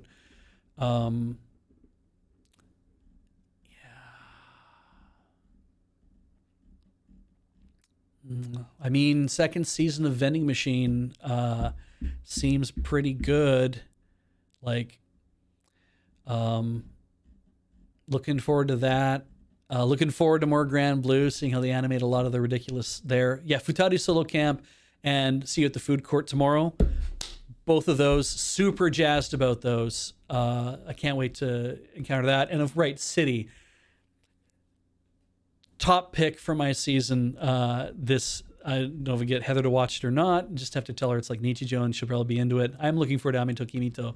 But yeah, City is like the big breakout one for me that I'm really, really pleased that we're going to get to watch that. I can't wait. So, right, let's go to the booth real fast. And, so questions. If Ian's outside, can he come in and give us his take on Gundam G-Quicks? No, you're going to have to ask him on Rhythm Cafe probably, and I'm sure he'll be happy to say something about it. Let's see here. Beej, do you ever find yourself putting off any anime so you can watch multiple episodes in a row? In fact, what'll happen, Heather and I will do that when there's things that have like, it looks like 11 is a part 1, or we'll be like, we know that 11 and 12, we should just kind of wait for those, like, we were a few episodes behind this season, so we just kind of like were watching things and be like, oh, we watch one of this, like episode 8 of this, and we have episode 9 waiting, so let's watch that. Those things happen, but generally it's holding off on the 2 at the end, because generally you know that those things are going to be related, or they, even if they're not, it's like watch 11 to get the climax, watch 12 to get the denouement, and those feel usually pretty good. So that's what we'll do for that. Rarely, if there's something good like Apothecary Diaries, that we would be like, well, let's wait and let's binge it. It's like, not really a thing we'll do. But sometimes if you're just like, I'm putting this off, and you end up with 3 in a row, then it's like, well, no, I just want to catch up. But I haven't had to do much of that recently. So, yeah. Okay, let's wrap her right now, guys. I'm going to take this thing home. Thank you for the conversation. Again, this anime roundup, like everything else we do, is brought to you by you, thanks to your support of our Patreon, patreon.com/loadingreadyrun. And thanks to everybody watching this on YouTube and subscribing to the YouTube channel as well, and becoming a member on all of our many YouTube channels that we have. Do go check out the channels thing if you're watching this on YouTube, because you'll find our other channels and they might have content that you're interested in, like tabletop stuff or Magic the Gathering, or other video game content, like where Checkpoint and stuff is located. I'm on Checkpoint as well. But also just our main channel that has ridiculous stuff too. And so, if you got Amazon Prime, you've got a Twitch Prime sub, you can use that wherever you want. We'd like you to use it here, but you could also use it for other people too. And that's pretty much all I have to talk to you about in terms of supporting us. We love that you support us. Thank you for supporting us. It makes a big difference. You should stick around for other things that happen, obviously, on the channel. But with that, I'm going to say goodbye. So goodbye.